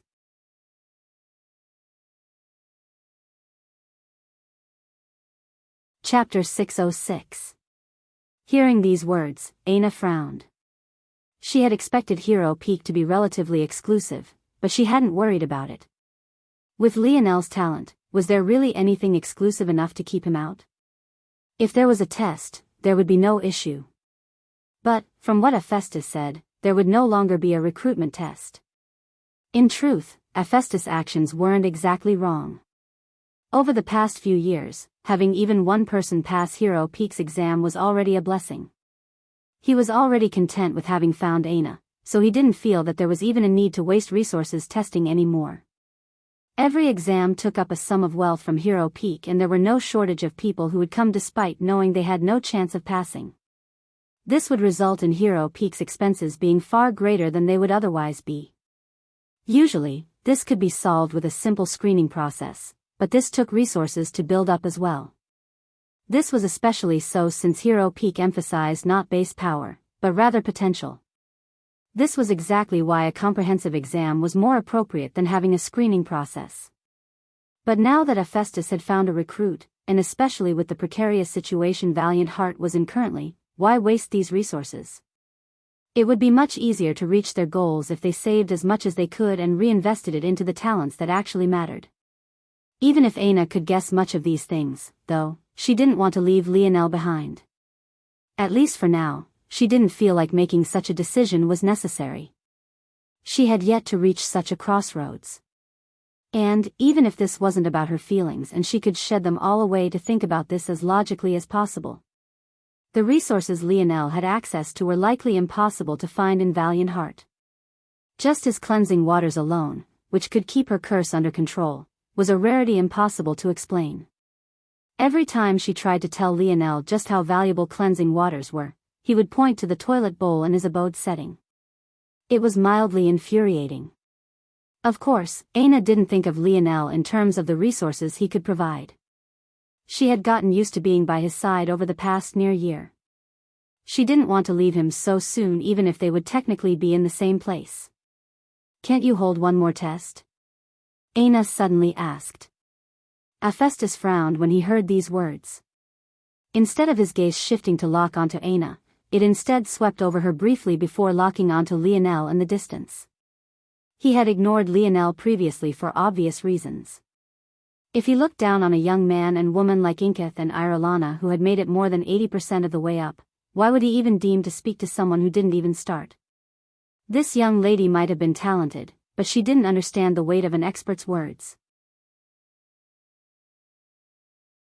Since he had already said that they wouldn't be accepting anyone else, wouldn't he be a joke if he suddenly took those words back not even a few seconds after he had stated them?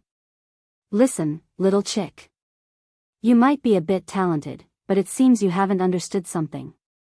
Now that you've joined Hero Peak, you are at the bottom of the totem pole. Even the servants that sweep the floors are above you. What makes you think you can ask something like this of me?" From start to finish, Hephaestus didn't look at Aina. Rather, he had his eyes locked onto Lionel as though he was giving a silent warning. Aina's brows furrowed. She most definitely didn't like being spoken to like that. She couldn't be considered to have a temper, nor was she as prideful as Lionel, but that didn't mean everyone didn't have their own bottom line. "He could have walked up the mountain pass just like I did. It's just that our world was in the middle of a war and he got heavily injured during it. His body isn't in any condition to withstand such pressure." Hephaestus' aura sharpened. This little girl actually still dared to talk back to him? A man who backs away from a challenge just because he's a little hurt. You think that this is enough of an excuse? Hero Peak has no need for such weak-willed trash. Hephaestus' gaze swept back toward Aina. "Since you don't seem to know your place, that's fine too. From now on, even if your little boyfriend recovers and has some strength, he won't be allowed to join my Hero Peak." It seemed that this little girl didn't understand the meaning of hierarchy. Just because he was here to personally recruit her, didn't mean that her standing was suddenly the equivalent of his.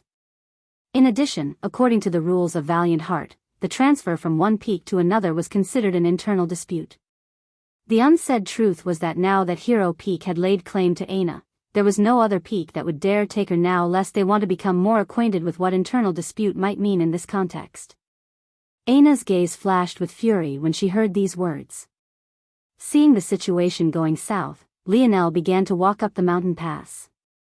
Unfortunately, since the pillars had recently given a large blessing to Aina, it would take some weeks before they could recover to their original strength. At the moment, walking up the mountain pass was only slightly more difficult than walking anywhere else within this fifth-dimensional world.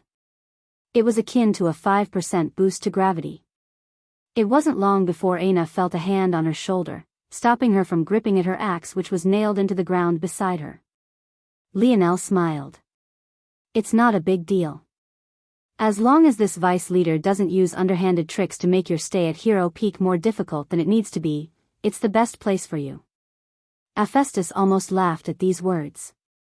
How many brats were going to challenge him today? Did they want to die?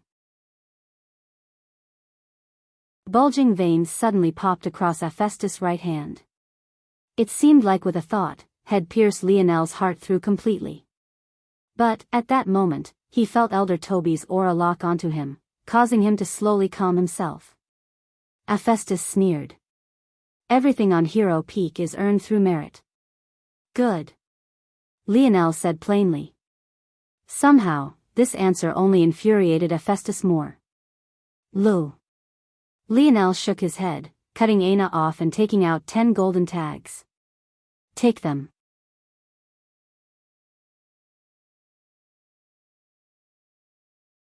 Chapter 607. You. Aina didn't know how to respond. Keep half of them. Lionel shook his head. I don't really need anything from their vaults, honestly. There's nothing they can provide that I can't build. Especially considering the best weapon the vice leader of the strongest peak has is only tier 7 black. If you don't find anything you want, just trade the tags in for some ores you like and I'll build something better. Aina was speechless when she heard Lionel say these words. In truth, the Lionel she knew very rarely got angry. Even when she teased him to oblivion, he only retaliated in the most benign of ways. The only time she had ever seen him truly enraged was with the puppet master and the Reynard, Pisces situation. But those things, in her opinion, were warranted. This was all to say that Aina didn't know that Lionel could actually be so petty. Hearing his words, even Elder Tobias couldn't help but frown despite the fact he had practically just saved Lionel's life. Did someone kick this kid in the head? A tier 7 black grade treasure was about the best one could expect a 4th-dimensional entity to wield. Only 5th-dimensional existences might begin to wield tier 8 and 9 black grade treasures. At least this was the case in this part of the universe. Only 6th-dimensional worlds had a large number of bronze grade treasures. Likewise, only 7th-dimensional worlds had a large number of silver grade treasures. No matter how you sliced it, it looked as though Lionel was making an immature comment about something he hardly understood.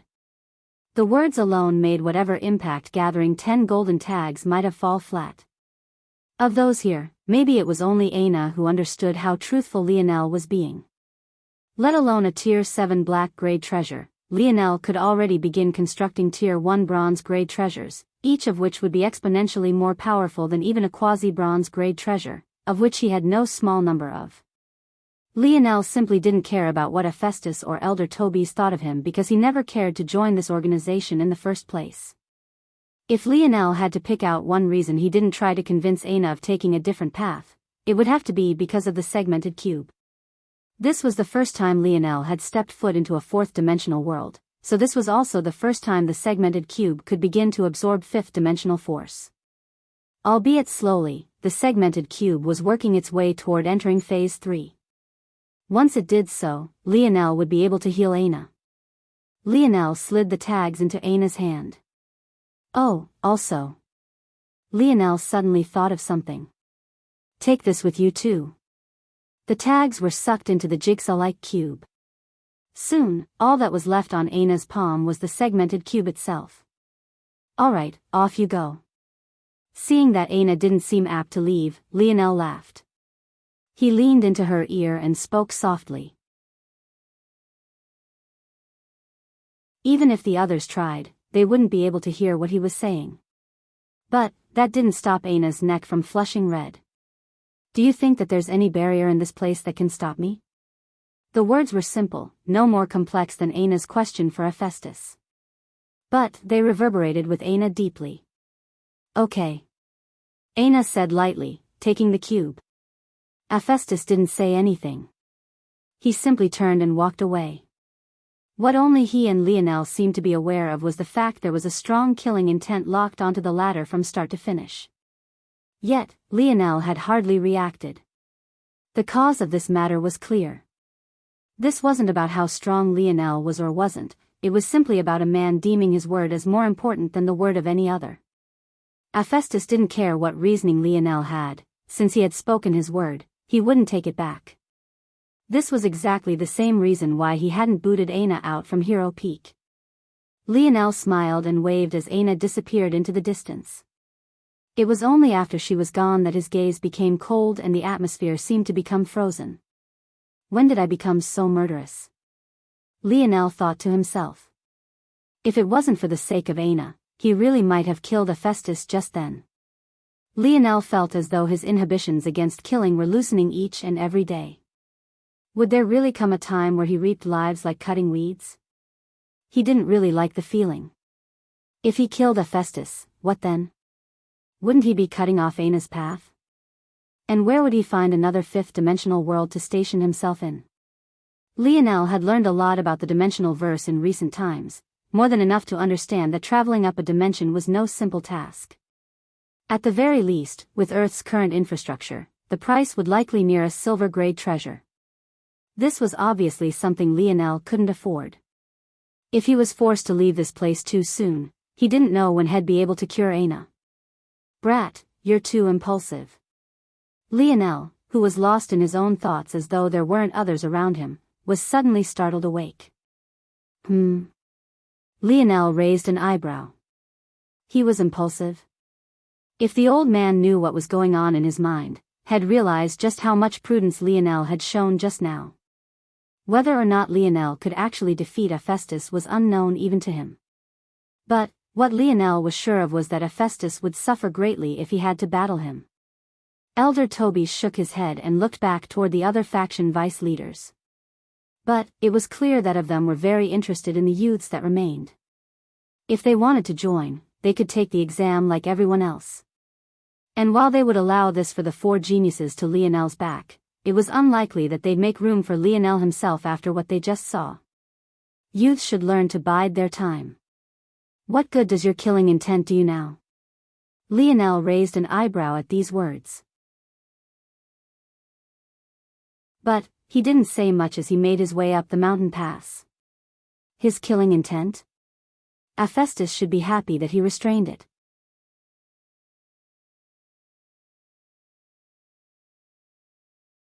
Chapter 608. Hey, hey, hey. Wait up. Lionel looked back with a partially confused look, only to find a lanky and pale man following after him. This was other than Radlease. As for why he had quit chasing after Balthorn for the sake of catching up to Lionel, maybe only he knew the answer to that. Yes? Aya, no need to be so glum. I know your girlfriend just got snatched, but there are plenty of women in the sea. Lionel's lip curled. She didn't get snatched. Radlease caught up, slowing down to walk beside Lionel. They say denial is the first form of acceptance.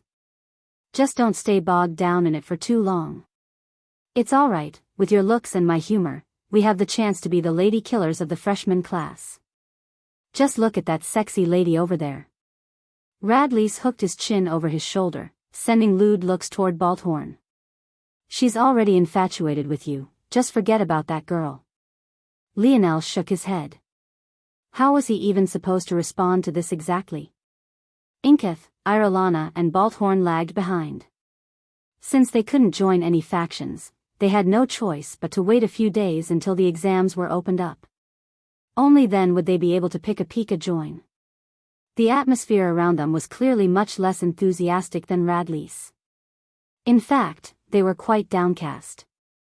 Who would feel great after being looked down upon in that fashion? They had all come here with great aspirations, only to feel as though it had been dashed.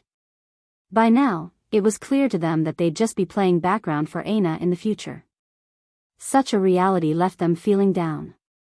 The one with especially complex feelings about this was Balthorn, especially after the words she had spoken about Aina. Who cared what Aina looked like if she had strength? In fact, in this world, all beauty got you was constant harassment and the right to be used as a pawn by your family. Not only did Aina had strength, but she was also never have to worry about such a thing. It felt like Balthorn was still scorning Aina for her scars at the moment, but the truth was that she was jealous. Jealous she didn't have such strength, jealous that she didn't have such freedom. Ah, it seems you still don't get it. You're a little slow, so let this more intelligent brother of yours explain. Radlease wrapped an arm around Lionel's shoulders, standing to the tip of his toes. Lionel raised another eyebrow. Im slow? Radlease coughed lightly. How do I put this delicately? Well, anyone who thinks Tier 7 treasures can drop like pies from the skies is definitely a little bit slow. Anyway. The truth was that everyone assumed that Lionel must have made a massive mistake. Maybe his world had a different ranking system for weapons. This wasn't rare in primitive worlds who had only just evolved. So, it was possible that Tier 7 in Lionel's mind was maybe a Tier 3 or 4 weapon. In fact, in some cases, there were worlds so misinformed that they gave third-dimensional weapons the ranking system for fourth-dimensional black-grade weapons. Radleys believed that Lionel was likely from a latter world, or else it was impossible that he would say such a thing about a Tier 7 treasure. That was the only possible justification. Anyone who could treat real Tier 7 black treasures in such a way wouldn't even bother to come to a place like this. They'd be from a sixth-dimensional world, or at the very least, a world close to it. Radleys continued on quickly as though not wanting Lionel to respond. He definitely had an odd way of trying to spare feelings. Listen man, you can't trust women too much. They're vindictive little demonesses. Your girlfriend likes you now, but when she sees all those tall, handsome men from Hero Peak, all of which will be stronger than you, by the way. Well, it's in their nature to be swayed. Lionel was speechless. Why did he feel like he was talking to James again? Lionel sighed when he thought of that name for the first time in a long while. He hadn't really spent a lot of time at Royal Blue Fort during the war, so he had only had an idea of who was on the battlefield. Thanks to that, he knew that his teammates were fine. But James hadn't been on the battlefield, so he had no idea where he was. Though Lionel had promised his coach to James another chance. Truthfully, he didn't know if he wanted to. I know what you're thinking. Your girlfriend isn't exactly. Let me not speak on another man's affections. But you should know that there are no shortage of powerful and handsome men from Hero Peak who also happen to be very rich. They can probably afford certain treatments that you cannot. Hearing Radley's endless rambling, Lionel was at a complete loss. Not speak on another man's affections? What exactly had he been doing, then, for the last 10 minutes? He had talked so much that they managed to reach the top of the mountain, only to cross a curtain of force and be greeted by an entirely new world. Lionel took it all in with a single glance. If he was in the mood, he might have been quite impressed by what he was seeing. But at the moment, it could be said that if it wasn't for his usually easygoing personality, he would have kicked even Radley's far away by now. Listen man, it'll all be fine. There are plenty of fish in the sea. Lionel tuned Radley's out. Was he worried about Aina? Not even a little bit. He didn't have to put up a false sense of bravado about it either. All he knew was that if it took even him 5 years and the world almost ending in order to get her to open up to him, well, he could only say good luck to those who deemed to try. That said, after their attempts failed, he wouldn't mind teaching them their place. Not long after the group crossed into Valiant Heart Mountain and took in the city around them, they were met by another group who seemed to have been waiting especially for them. That should be him. The one with the long goldish bronze hair. As soon as one of them confirmed, the group of 5 all converged at once. Their target? Lionel without a doubt.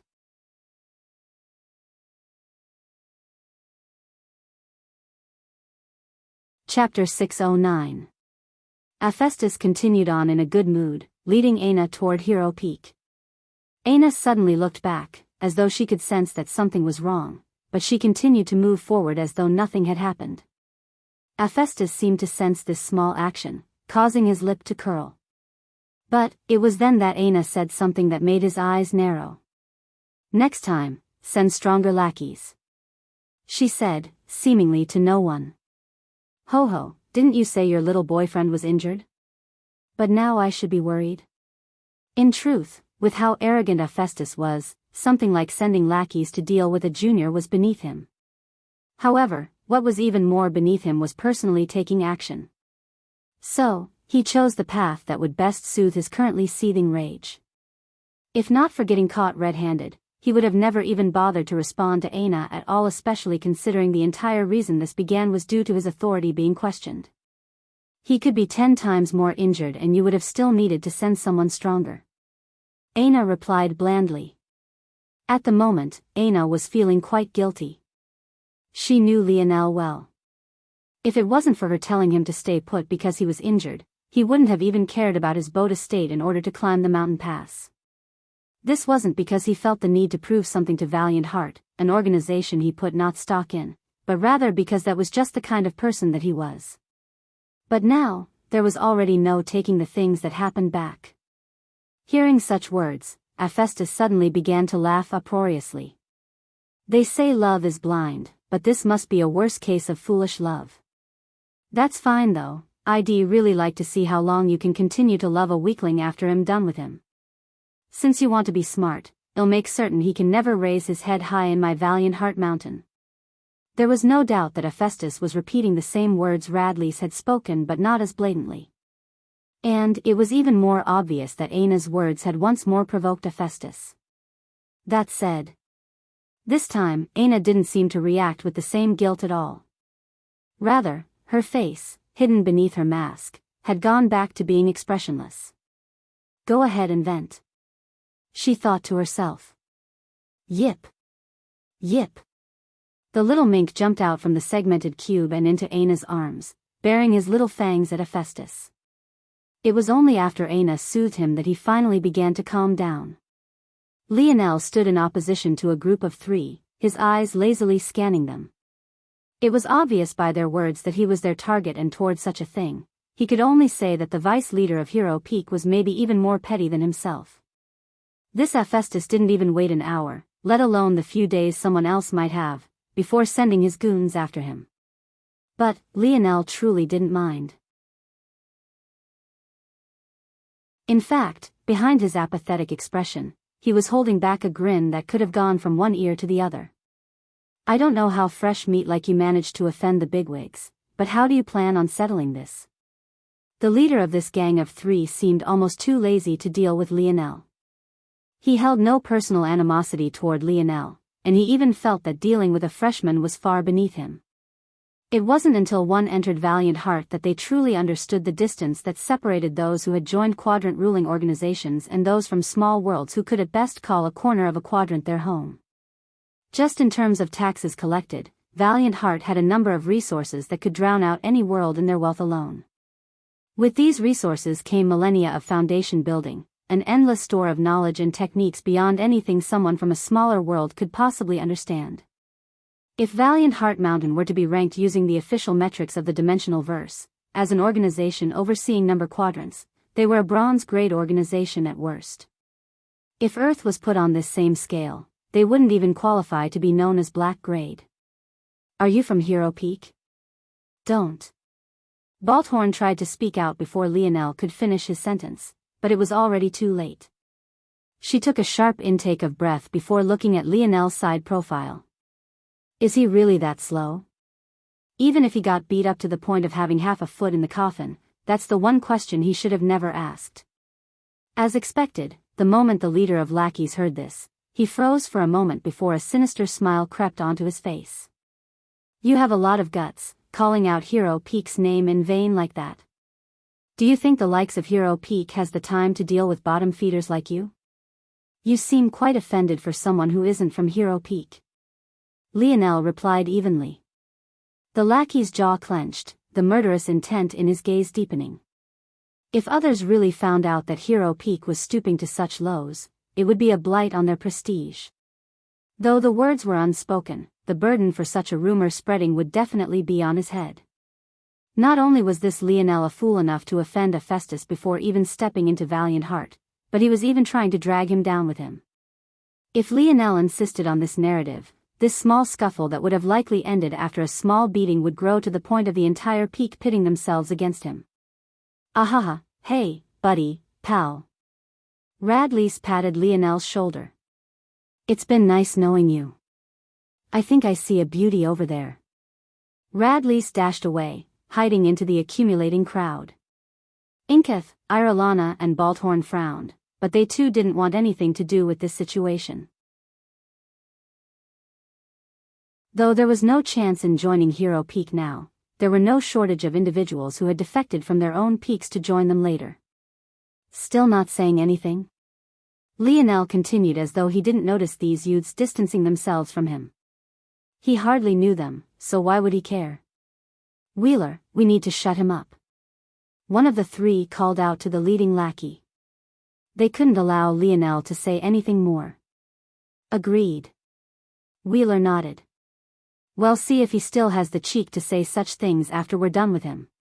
As though by tacit agreement, the 2 behind Wheeler shot forward.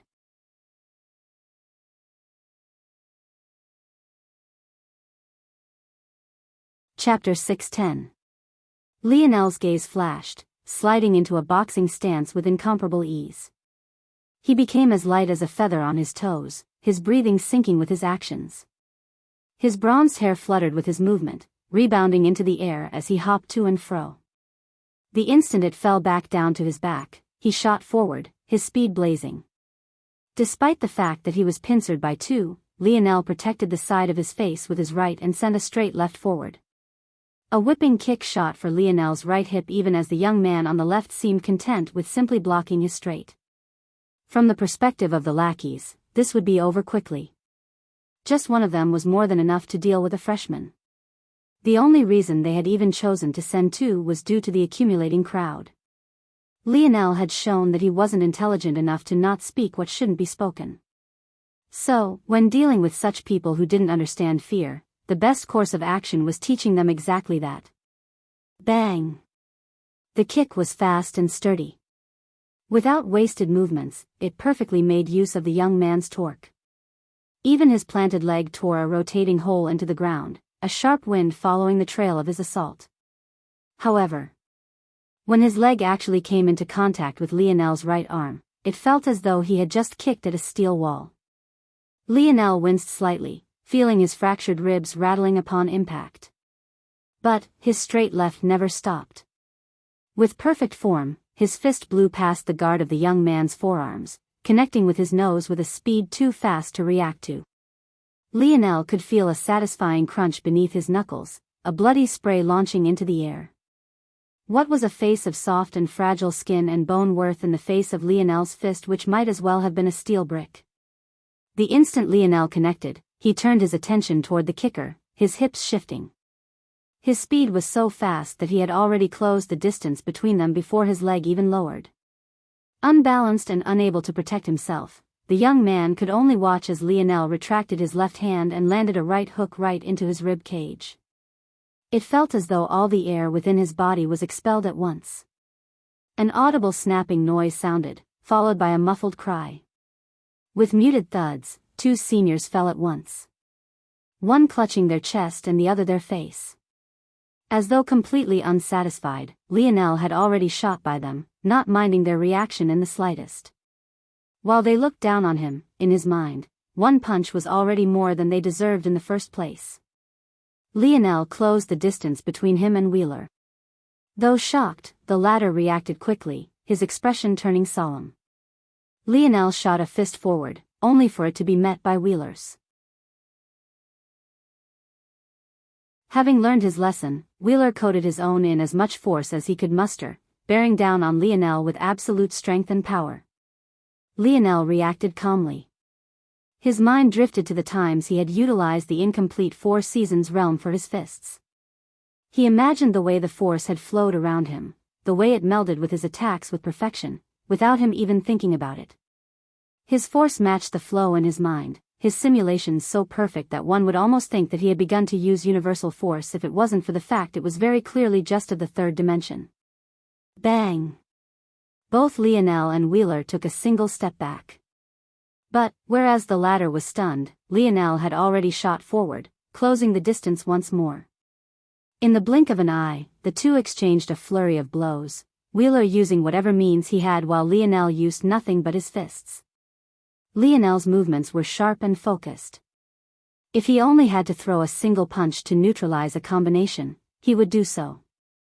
It almost felt that everyone was watching a combat puppet battle, his style was that immaculate. However, while Lionel was growing more and more focused, Wheeler felt as though his arms and legs might just shatter at any moment. Fighting Lionel may have looked like fighting a combat puppet to the people outside, but to him, it felt exactly like that. It was as though Lionel's limbs were made and formed of the universe's most precious materials. Wheeler roared. The longer this fight went on, the more people who would accumulate and the more humiliated he would be. The truth was that hardly anyone knew his face. He was nothing more than a glorified janitor of Hero Peak. Hephaestus wasn't exaggerating when he said that Aina's standing was now below even the floor sweepers. However, if this blew up too much, the more resourceful youths would definitely find a way to connect this back to Hero Peak. Spikes began to grow off Wheeler's arms, enlarging to the point they arched over his fists and protected his knuckles. A strong corrosive energy hung in the air, bearing down on Lionel. To Wheeler, it didn't matter how strong Lionel's defenses were. Before his corrosive force, it was all meaningless. However, what Wheeler didn't expect was that Lionel hadn't gone all out either. The instant it seemed as though Wheeler didn't want to be humiliated any longer, illusory golden wings seemed to appear to Lionel's back for just a split moment. It was so brief that the vast majority of the crowd didn't even notice. With a flick of his palm, a spear appeared. It was bland, even having a wooden pole. If it wasn't for the feathers strapped to its polearm, it wouldn't have any character whatsoever. This was other than the primitive woman's spear. Wheeler went stiff as he suddenly felt something sharp pierce through his leg. After a moment of lag, he roared out in pain, stumbling and falling to his knees. Lionel's piercing motion was too fast, too swift. Before anyone could react, all 4 of Wheeler's limbs were rendered useless. He stood amidst 3 collapsed seniors, his visage expressionless.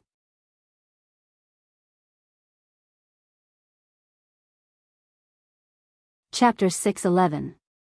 Lionel whipped out his spear, his wrist flexing. The droplets of blood that remained sprayed outward, leaving the spear spotless and whether by design or accident, landing on the 3 moaning and groaning before him. Inketh, Irelana and Balthorn didn't quite know how to react to such a scene. They had been planning on distancing themselves, but Lionel had reacted so quickly that they were somehow still to his back. Their vantage point was by far the best of everyone else. But, it was precisely because of this that they could hardly believe what they had just seen. Wheeler and the other so-called seniors were all tier 4 at worst. This number sounded benign. After all, even the city lords of Terrain had been more powerful than this. Their average strength had been around tier 6 while the most powerful of them like City Lord White had been tier 7. However, it had to be understood that strength across worlds was looked upon differently. The truth was that true geniuses spent the most time within the 4th dimension, slowly accumulating the strength of their bodies. In the dimensional verse, the 3rd dimension was technically the beginning. But the reality was that it was more like a spark. The 4th dimension was where the flame was slowly nurtured and grown. The 4th dimension would lay the foundation of the body into the future. So, usually, geniuses would wait until their force spilled over into the next realm rather than forcing their way through like the city lords of Terrain had. As a result, tier 4 to these seniors was likely no worse than tier 6 to those city lords.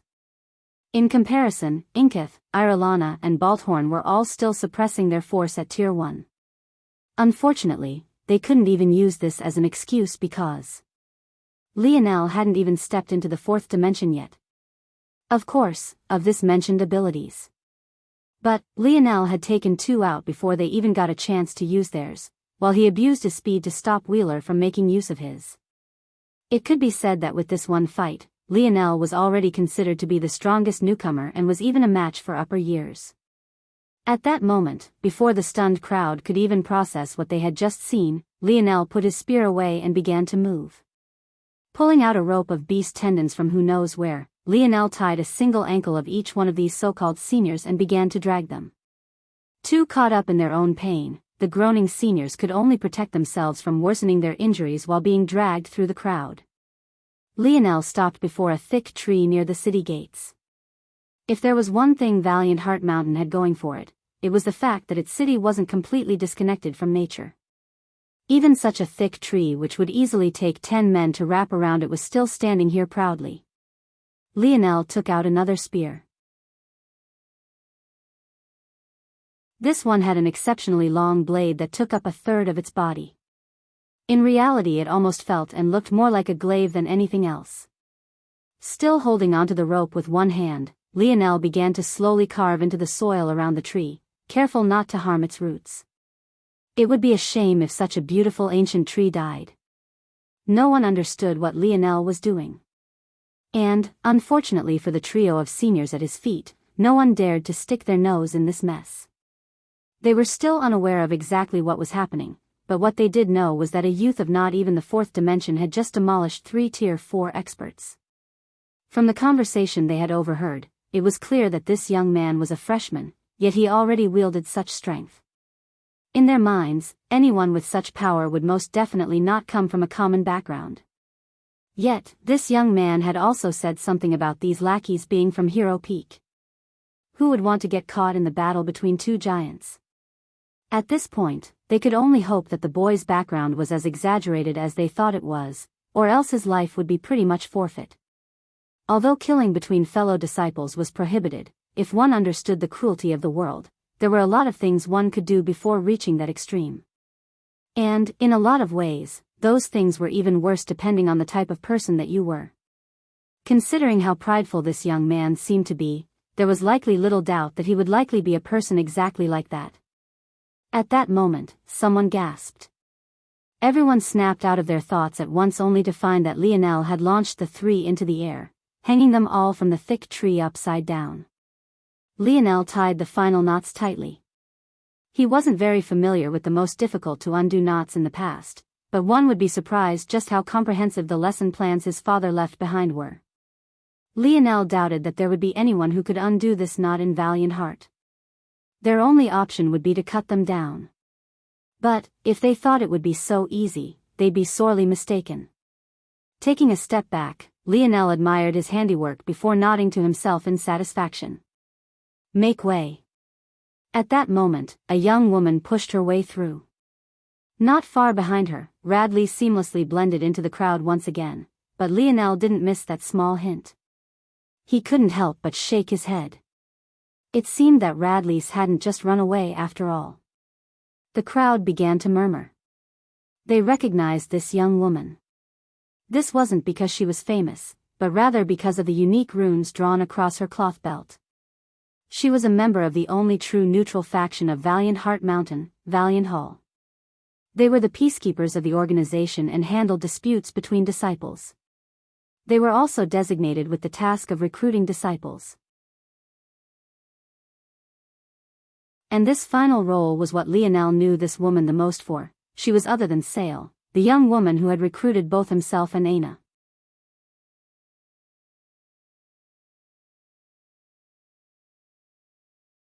Chapter 6:12. They say that Hero Peak was the most powerful peak. But, the true reason for this was because Valiant Hall never involved themselves in any resource disputes. If not for this, even if Valiant Hall wouldn't be the most powerful, they would definitely be a close second or third to Hero Peak.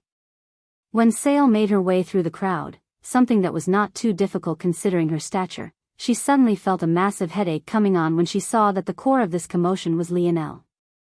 God damn it. She screamed in her mind. This was exactly what she didn't want to happen. And, of the elders of Valiant Heart who were against accepting Lionel, this was exactly what they had worried about as well. If they accepted him into the organization, what would they do when he ran amok? How were they supposed to reprimand the potential heir of a seventh-dimensional family? They could hardly hold on to their place among bronze organizations. They had no right to even think of facing the ire of a gold organization. In the end, their only recourse was in ignoring Lionel while he was here and hoping that he went away faster.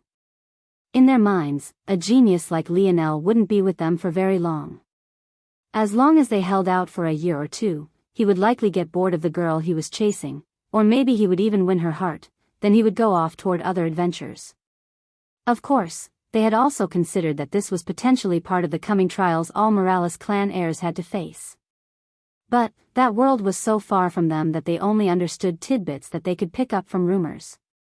Though Sale had believed this to be the case, after speaking to more knowledgeable elders, she realized how ridiculous her previous assertions were. They, as a mere fifth-dimension organization, had no chance in stepping foot into such a war. If they did so, they would only be asking for death. This was ultimately why the decision was made. They would ignore Lionel. They wouldn't ask him for help because they were well aware that he had no way of helping them. This decision is what resulted in Lionel's current situation. Aside from Sale, the two Valiant Hall members that had come with her that day, and the highest echelon members of Valiant Heart, no one else was aware of Lionel's true identity. And the truth was, that other than well-learned individuals like Sale who also happened to have had the benefit of seeing much of the world, no one would be able to deduce Lionel's identity either. It could even be said that if it wasn't Sale specifically who had gone that day, maybe, even to this point, no one would know Lionel's true identity. After all, there was a reason even to his death. Anared didn't recognize Lionel even after he used his bronze runes. Lionel smiled when he saw Sale. Long time, no see. Long time no see your head. Sale grit her teeth. This damned playboy chased a girl all the way here and he still hasn't given up yet. Now he's causing trouble I've got to clean up. How are we supposed to keep the prestige of Valiant Hall if we're lenient with him? Come with me. Sale eventually said coldly. Lionel raised an eyebrow. What for? Sale felt like her head was about to explode. This damned brat, couldn't he understand that she was trying to be lenient? Though Lionel hadn't killed anyone, battling disciples outside of designated areas was also grounds for punishment. Within the crowd, Radley scratched his head at a loss.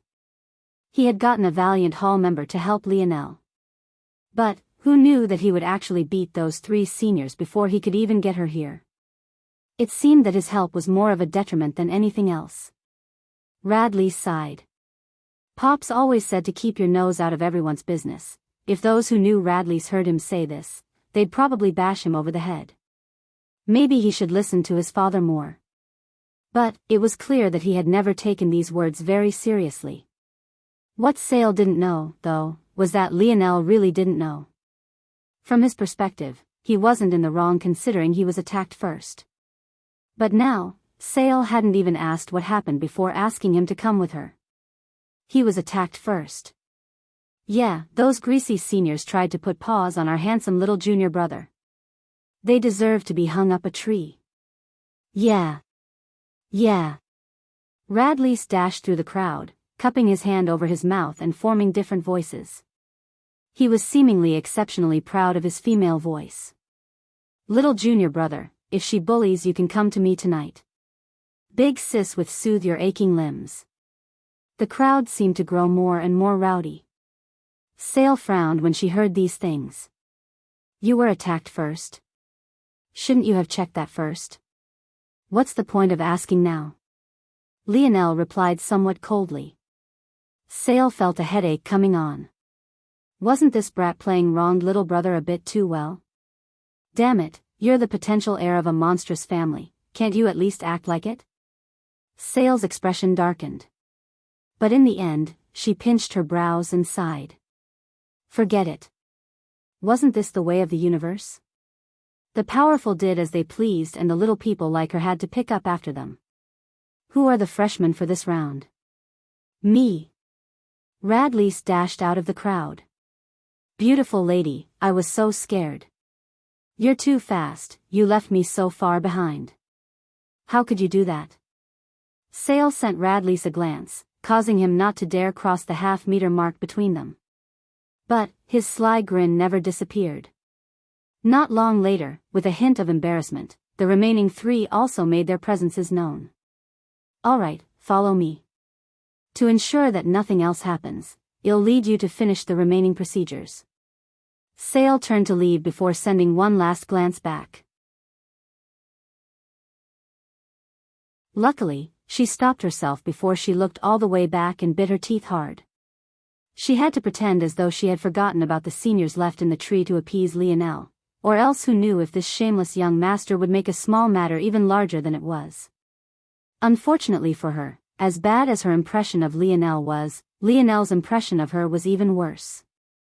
These damned organizations, young masters, they're all the same. Lionel and Sale shook their heads. As their backs disappeared into the city, news spread like a wildfire. The humiliation of members of Hero Peak suddenly became a hot topic.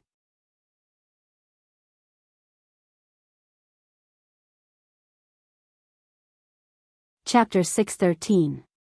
Lionel followed behind Sale, casually looking through the city at the feet of the 7 peaks.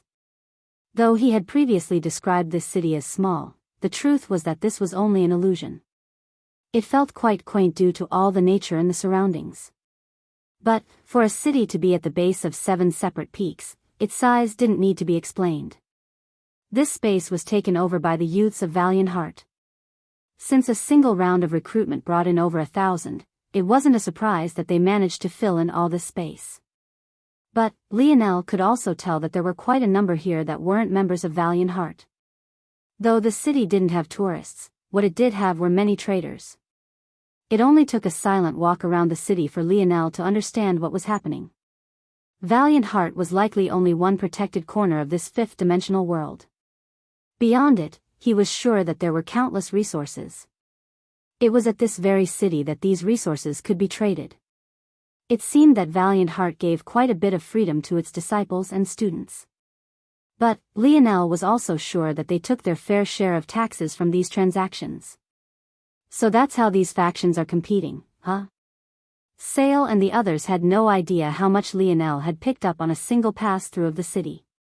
He could clearly see that the shops and various establishments he passed through were separated into 6 avenues.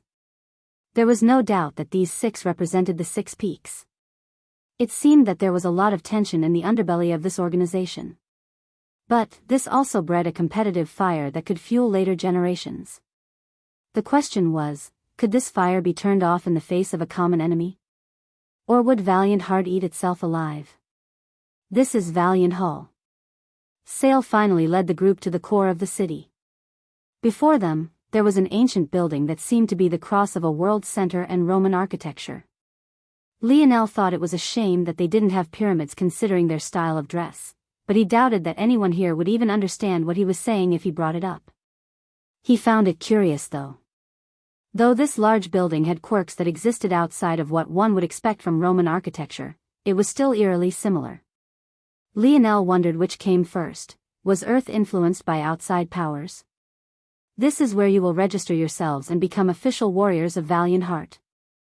So that's what they call themselves. Sale led them to be registered one by one. It turned out that the spatial rings they were given not only acted as the life-saving treasure Sale once mentioned, but also acted as their form of identification. Lionel found the number of functions they could pack into such a small device to be quite fascinating. Though he had always said that the more parts a craft had, the more complex it was. There was also another second direction of complexity. And this was incredibly small and miniature crafts that managed to pack a lot of things into a small volume. Lionel wasn't certain which was more complex as a whole. But what he did know was that he had already built a craft with many parts, but he had yet to do the opposite. This left his mind spinning with a lot of untapped potential. Lionel was absent-mindedly registered, barely paying attention as Sale led them around the city once again. This is the location of the Valiant Vault. Usually there are only 3 methods of entry. The first is the golden tags you all should have gotten during the entrance exam. The second is by any number of peak rivalry events that happen over the course of the year. And the third is by breaking peak records. Of these methods, the easiest is definitely the entrance exam, so I hope you all took advantage. I hear that if you accumulate 10 golden tags, you can even trade for a Tier 9 weapon. 100 golden tags will get you a quasi-bronze weapon. And though it's nearly impossible, there is a rewards of a Tier 1 bronze treasure if you accumulate 1,000 golden tags. Sale thought that her words would excite the group, but when she looked back, she only saw that they were all gazing toward Lionel with weird faces. Though I say this, I advise that you all take advantage of the golden tickets you all have now. Sometimes you have to spend money to make money. You're all currently too weak to even think of earning golden tickets by other means. It's better to improve yourselves now. The more Sale spoke, the more odd she felt that of them were moving. Radley's finally cleared his throat. Beautiful big sister, we don't have any golden tickets. Sale frowned. How's that possible? That old man always gives those who, her words paused, finally following everyone's gaze back to Lionel. Finally realizing that something was off, Lionel looked around. Seeing Valiant Vault proudly displayed in front of him, he just shrugged. Sorry, I gave all my golden tags to someone else. Sale's lip twitched. Without a choice, Sale could only move on, introducing the other locations of Valiant City before dropping them off at their designated residences. "Stay put here for as long as you can," she said sternly. "And don't cause any trouble." Though she seemed to be speaking to them all, her gaze never left Lionel. Sale grit her teeth and walked away after realizing that Lionel didn't seem to pick up on her hints. She had managed to stop any trouble by being by his side, but she couldn't exactly do this all the time, right? "I'll have to assign a mission in Valiant Hall and have someone keep an eye on the situation so it doesn't get too out of hand." Sale rushed away as Lionel prepared to walk into his abode. What they were both unaware of was the fact that news had finally drifted to Hephaestus' ears.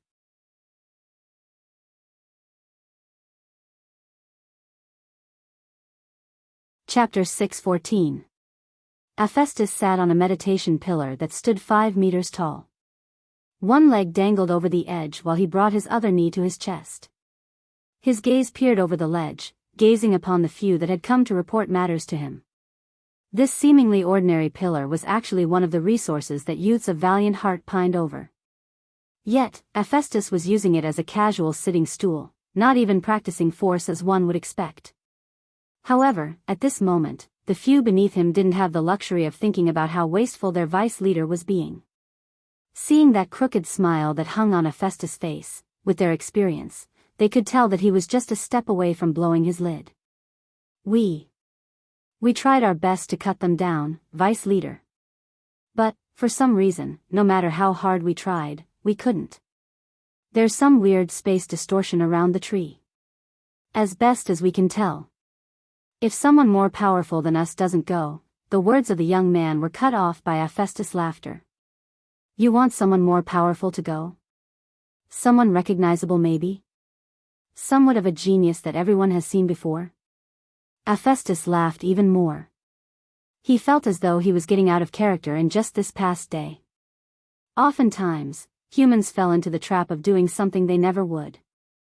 But, instead of backtracking after they realized they had made a mistake, they rather chose to double down, causing them to continue down a rabbit hole of doing things they wouldn't ever usually do. Maybe Hephaestus had fallen into this very hole. Him? Spending time on a rookie? What an absolute joke. If it wasn't for the precarious time they were in, he wouldn't have even been sent to personally recruit anyone. Even though Aina had activated the pillars on her first try, Hero Peak wasn't short of individuals who had done exactly that. In fact, while Aina had succeeded in climbing the mountain pass that had been nerfed under the presence of the elders, there were no shortage of people on Hero Peak who had succeeded under the full brunt of the pillar's strength. Yet, over this semi-decent talent, he had actually landed himself in such a situation. It was quite pathetic. This matter would be over as easily as him taking action personally, but that would only make a matter he thought was insignificant to begin with even worse. How could he not be furious? It was as though he had tried to squash an ant, only for it to survive and shit into his food later. It was infuriating. What a good little brat. Hephaestus chuckled, the force around him trembling as his muscles rippled like they had a mind of their own. Leave them up there for all I care. They can bleed to death. Hephaestus rose his dangling leg, entering a state and posture of meditation. Hidden patterns on the pillar he sat upon began to glow, causing a typhoon of force to form around him. The youths at the bottom of the pillar looked at one another, not knowing what to do. But in the end, they could only leave. None of them dared to disturb Hephaestus while he was in meditation. I don't need to do anything any longer. Speaking the name of Hero Peak so casually was already enough to seal your fate. As the commotions was only growing as more and more people attempted and failed to take the trio down from the tree, Lionel had entered his home for the next small while. As one might expect, the accommodations for rookies weren't exactly lavish. And, since Lionel had given the segmented cube to Aina, he could only make do with what he had. The only things Lionel had taken with him out of the cube were his feather pen and little Tolly. Lionel didn't expect to be barred from seeing Aina. Even if he was, he didn't plan on taking it lying down. He had given her those things as though they might separate only so that she could focus on her training. Lionel knew how important it was to her, so he decided to give her some time to focus on those things. As for him, his goal here wasn't exactly to become stronger. Though, that might happen as a byproduct, his main goal was to gather resources. The second reason Lionel had given Aina the segmented cube was because he believed that she would likely have a better training environment than he did. Only in a place like that would the segmented cube be able to grow faster.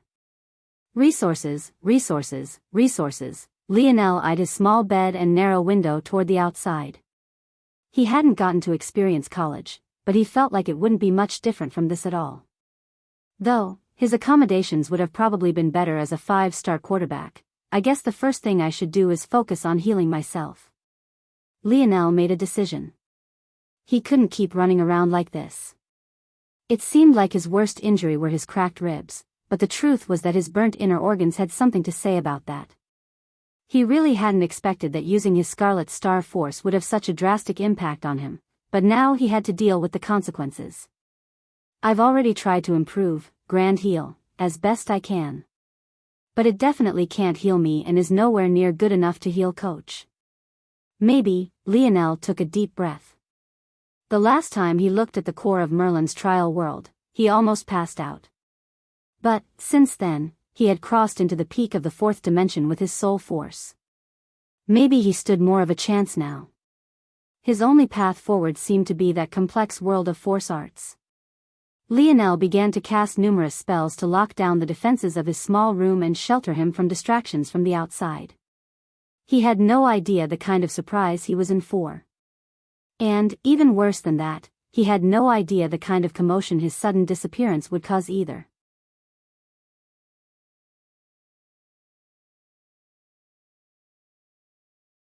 Chapter 6:15.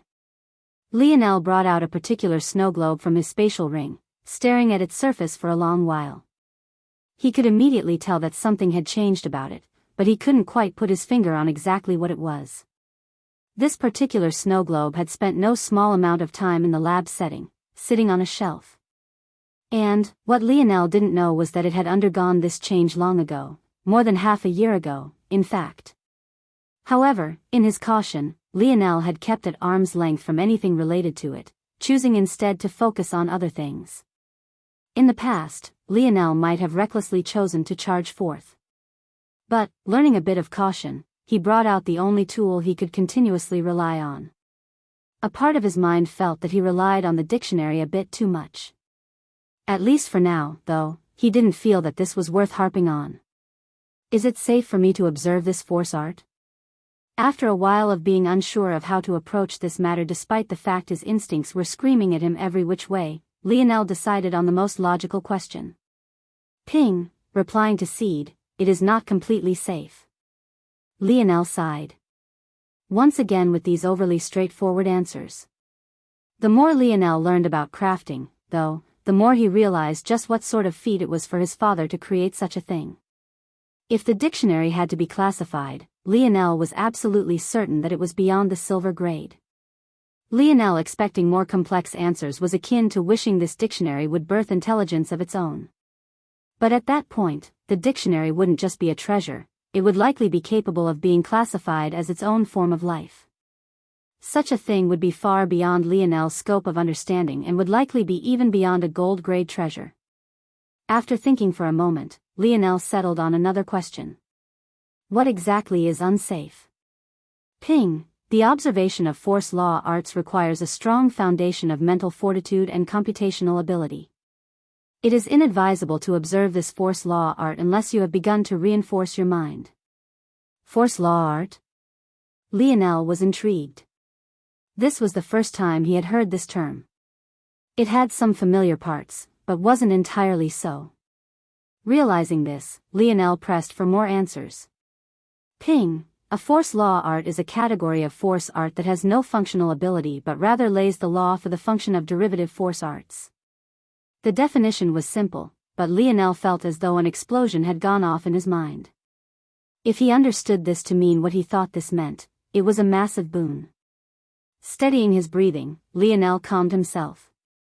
He had already understood that this must be the true reward from the Camelot Zone. However, what he still didn't understand was exactly what change it had undergone for him to feel as though it was so much different now than it had been in the past. What caused the change in this force law art?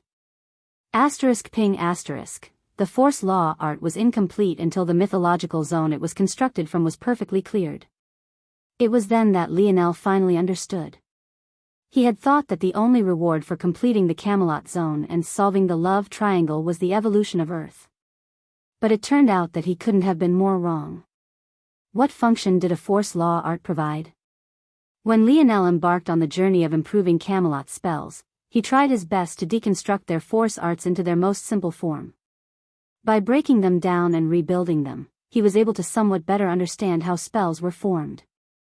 As a result of this, he became capable of layering and combining spells of even two separate attributes together, as he displayed during his battle with the puppet master. However, ultimately, the improvement Lionel was able to bring about wasn't very great. Though he allowed a peak third-dimensional spell to display power rivaling that of a fourth-dimensional one, it wasn't enough of a change to be worth it. When Lionel battled the seniors just now, he didn't even consider using spells because the trade-off just wasn't worth it despite the fact his mind was the most powerful part of himself at the moment. What this force law art provided was a path forward. Rather than stumbling forward himself, it was like Lionel had been handed a decryption key. Now, the enigma that had been the laws that governed Camelot spells opened up to him and read no differently from any other book. And, the best part of all of this was the fact that the root of the law itself wasn't restricted by dimensions. There was no doubt that there were some mythological zones that were more valuable than others. Even if one cleared two and gained full rewards from both, there was no guarantee that the new magic system one gained from it would have the same potential. This was all to say that no two magic systems were built to reach the true heights of the universe, and the odds of stumbling into a new magic system that could rival the oldest of the existing ones was slim too. Still, even with all that being said, if there was going to be one world capable of producing such a magic system from the very first mythological zone it produced, it would most definitely be Earth. As for whether Camelot's magic system truly had such potential, only time would tell. However, Lionel didn't mind even if it became useless after the fourth dimension. All he wanted was for it to be of use now. As for the future, he could deal with it then. With these thoughts completed, Lionel sat on his small bed and sank his mind into the snow globe, still unaware that trouble had already come knocking.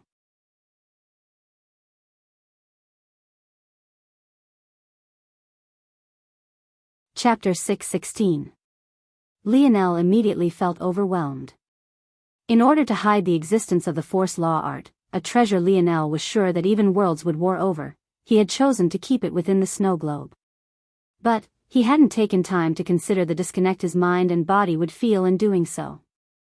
Lionel felt as though his concept of time had been completely destroyed. As much as he would love to believe that this meant that he had unlocked some new cheat, he knew better than to think this. Maybe it was a product of his high dream force affinity, but he was quite good at seeing through illusions of the mind. As a result, he could tell that while his mind felt as though time had come to a grinding halt, his body was still very much experiencing it in real time. This seemingly small matter resulted in Lionel wasting over an hour before he even thought of gazing at the force law art. Lionel immediately retracted his mind from the snow globe, a cold sweat on his forehead. He realized then that had it not been for his high dream force affinity, he may very well have been stuck in the snow globe to the end of his life. Of course, things wouldn't be so exaggerated. As long as just one person came to check on him, he would be able to leave.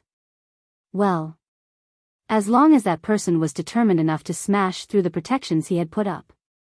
But, it was a scary thought thoughtless. Wow. So this is Time Force.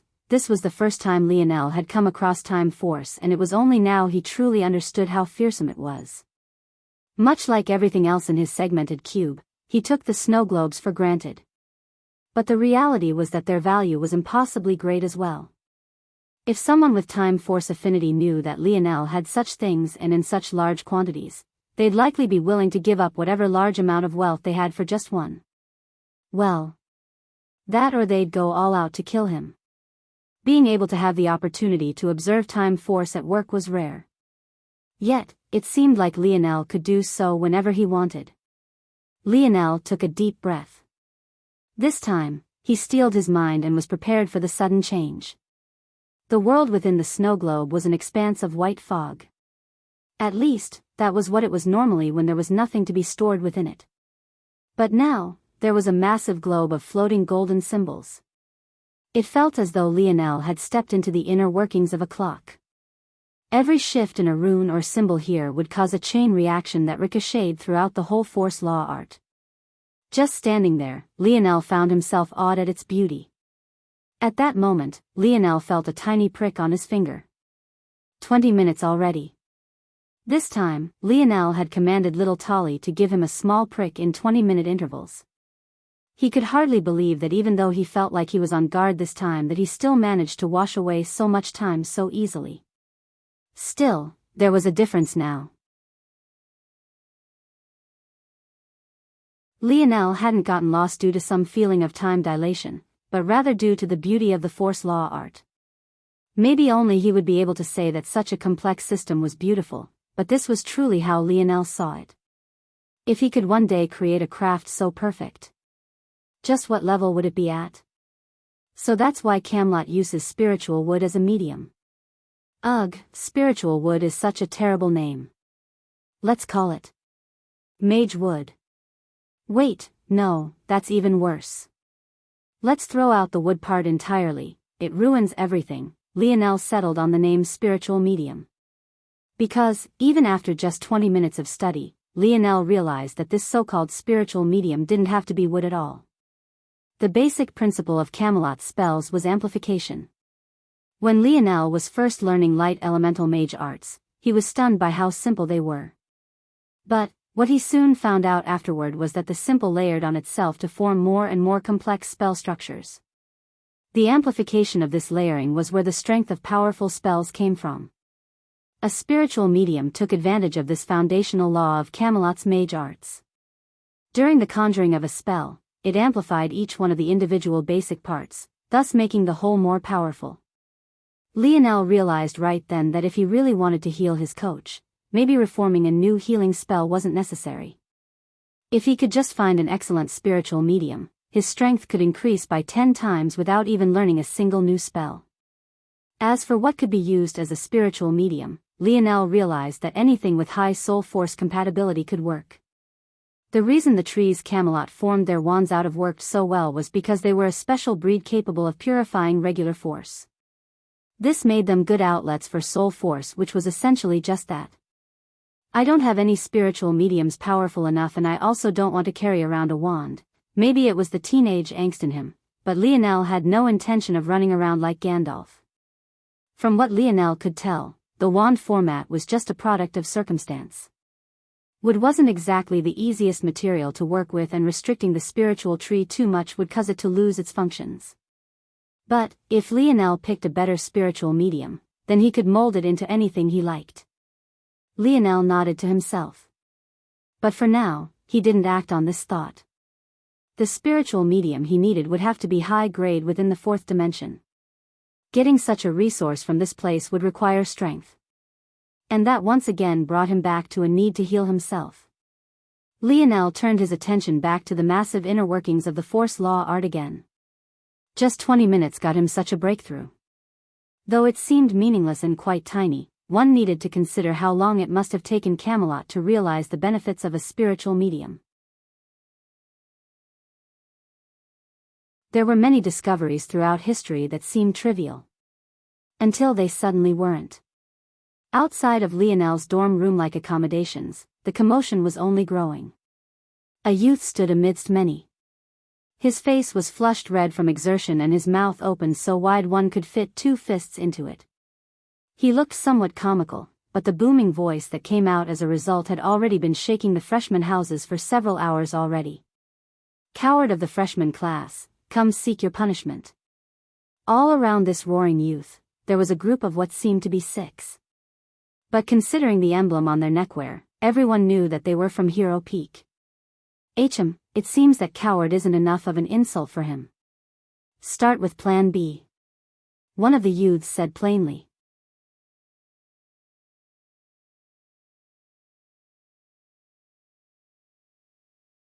Chapter 6:17. The young man with the large mouth hesitated when he heard these words. saying such things. Usually, when two behemoths faced off against each other, it was always the little people who suffered most. He was just a freshman, no different from Lionel. Yet, because he, quite literally, had a big mouth, he ended up in this situation. In truth, he was among the group who had surrounded Lionel and Aina during that time. But, for obvious reasons, he hadn't been able to lay a hand on either. As a result, he ended up venting his frustrations in one of the few open bars freshmen could afford and happened to be overheard. Once again, because of his big mouth. Now, he had been standing here, yelling insults for the past several hours. By now, his throat was scorched and his tongue felt heavy. He really needed water, but he was also too afraid to ask these seniors for such aid. He couldn't even muster up the courage to look at them. From time to time, he would send pleading glances toward his fellow freshmen, but they only returned rage-fueled gazes back. These were the freshman living quarters after all. In an ironic twist, Lionel, the one person they wanted to bother the most, was likely the only one unbothered by this turn of events. Obviously, as mere freshmen, they couldn't even dream of turning their anger toward the seniors. If even the likes of Inkith had to tread carefully around these youths, who were they to do any different as youths who couldn't even match up to him? As a result, everyone turned their anger toward their fellow freshmen. Why the hell did he have to have such a big mouth? The young man was known as Tetris. But at this moment, the only thing he could be happy about was that very few knew this. He wanted to cry real tears, but could only suck it up. I'll just have to wear a mask and change my voice until all of this blows over. Taking a deep breath and holding back a stream of salty liquid, Tetris began to bellow once more. I hear your name is Lionel. It's too bad that you were too much of a coward to tell us yourself, so we had to call up your mother. Don't worry, we gave her a good time. How else do you think we got her to sell out her own son? A silence fell over the freshman quarters. Beads of sweat fell down Tetris' brow. He really thought that there was no way any man would allow such words to be said about his mother. If Lionel was ignoring him before, there was simply no fathomable way that he would continue to do so. The eerie silence that fell over the freshman quarters felt like a calm before the storm. But, even after more than 2 minutes, there was still no movement from the freshman quarters. The youth beside gave Tetris another signal. Since the first wasn't enough, they would just go down the rabbit hole. He really wanted to see if this Lionel would truly not dare to step out after they were through raking his name through the mud. Author's note, fair warning. I got a bit creative with these ones. I think I need to see a therapist. A man who doesn't step out to protect his own mother's name. Ah, I get it. When you were being conceived, your old man had his cock in his hand, bending over the side of the bed with sweat pouring down his face, taking bets for which of your whore mother's gang bangers would father you. I also hear that your mother birthed you along with a steaming pile of shit. She was so cum drunk, she couldn't tell which pile of garbage was you. Who the hell knows what she was doing up until she went into labor? Don't worry about your little girlfriend. We have real men over at Hero Peak, she's getting your mother's treatment and then some. When next you see her, she won't even be able to remember your name. Her vocabulary will be whittled down to yes, Daddy. And right away, Daddy. Tetris' barrage of insults only seemed to grow worse and worse. No stone was left unturned. It was like a rapid-fire collection of what would only expect to find in the worst kind of dojin. It was a horror to listen to without a doubt. The youths who had come to the freshman quarters knew their limits. They didn't dare to cause a commotion throughout the whole city, or else they would be annoying people they couldn't afford to annoy. So, Tetris' voice was restricted to the few kilometer-long strip assigned to freshmen, but that didn't stop news from spreading like wildfire, especially after there was not a single movement from Lionel even after all this time.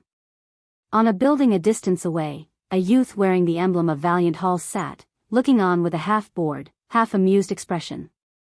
He had come here to protect Lionel at Sale's will, but he didn't expect this brat to actually be such a coward. Aya, of all the Hero Peak members you had to catch the attention of, it had to be that sadistic bastard. The young man, who went by Jerson, looked at the back profile of the youth standing by Tetris, handing him orders every so often. Even just his back view made him seem like a writhing snake, ready to pounce. He had only been in valiant heart for 3 years, yet he had already been promoted to a white belt and was only a step away from entering the ranks of blue belts. Unfortunately, his strength was just one aspect. What he was truly known for was being the king of the oars. He was a business-savvy individual who practically hoarded merits thanks to his borderline evil business practices. Him targeting Lionel like this was truly a case of bad luck.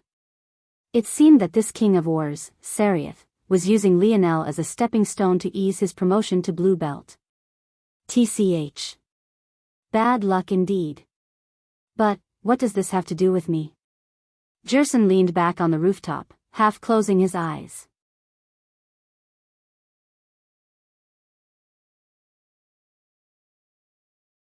Chapter 618. Lionel had no idea what was happening on the outside. How could he? Even if someone was knocking on his door at this very moment, he wouldn't hear it. The more he studied the force law art, the greater his comprehension became. Every so often, he would test this by, somewhat ironically, buffing the protections on his little room. This only made it even more unlikely for him to hear what was going on. Even if the whole of the freshman quarters fell to an earthquake, it was very likely that Lionel would be left unharmed. He might not even be able to tell that such a thing was happening to begin with. Lionel completely immersed himself in the world of Camelot's magic system. He made one discovery after another. He almost felt like a kid who had gone back to grade school. The rapid changes in his thought process almost left him in awe.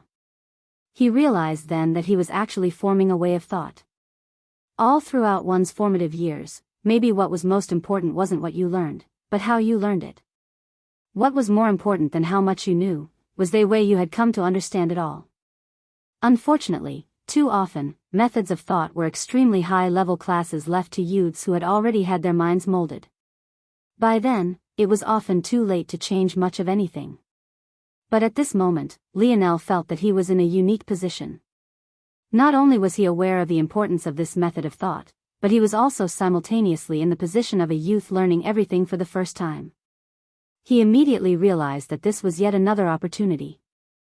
And, maybe just as quickly, he realized what the cornerstone for his method of thought should be. There were 2 factors, flexibility and foundation. As described before, Camelot's magic system was bottom-up.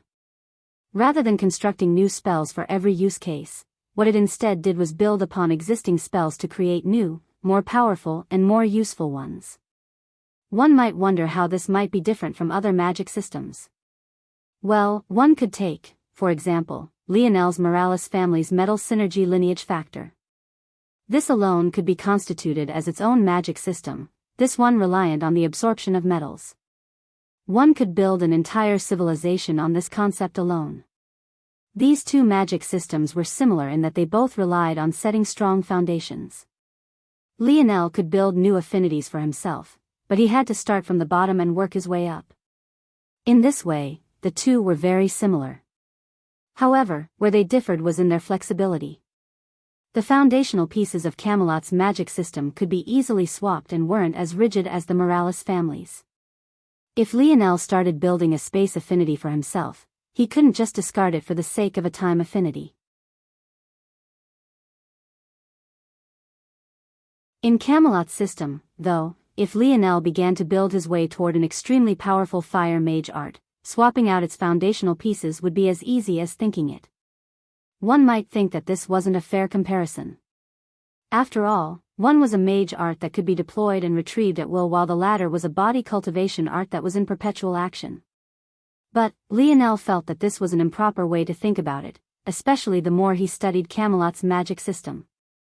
Lionel believed that the best way to maximize this magic system was to focus on the element you had affinity with and slowly build a massive spell structure over time.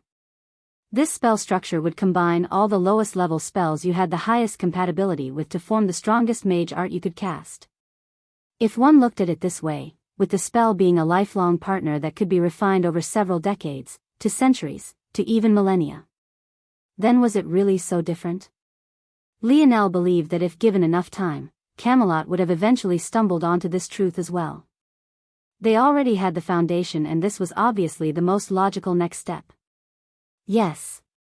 This is the right path, the most optimal path for this magic system. I'll call it Mage Core. Mage Core. As a young mage, one would begin to form this mage core within one's ethereal glabella. Not much unlike the spear embryo within Lionel's, one would nurture and help foster the growth of this mage core.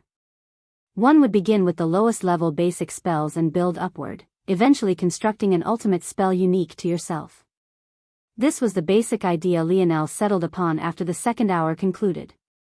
But, by the time he got to the fourth, it evolved once again. By the time a half day had passed, the concept of this mage core had been morphed once more. All the while, force elements were slowly congealing within Lionel's ethereal glabella. At first, it was a sphere. But, it began to slowly change, growing a stem, and eventually beautiful twinkling leaves. As the hours and eventually days ticked by, a gorgeous multicolored flower had bloomed within Lionel's mind. Its stem was a swirl of colors that eventually opened to a budding rose. It had one petal that flickered with a deep crimson, licks of fire dancing across its surface.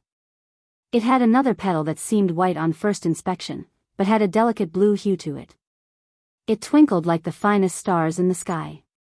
Yet another petal was a radiant gold. Yet, unlike the heavy metal, it waved in the wind, looking more flexible than the lightest feather. The final petal was a deep black. Its every movement caused the space around it to crack and fold. How it managed to stay in place without shattering the delicate flower to pieces was a wonder of nature.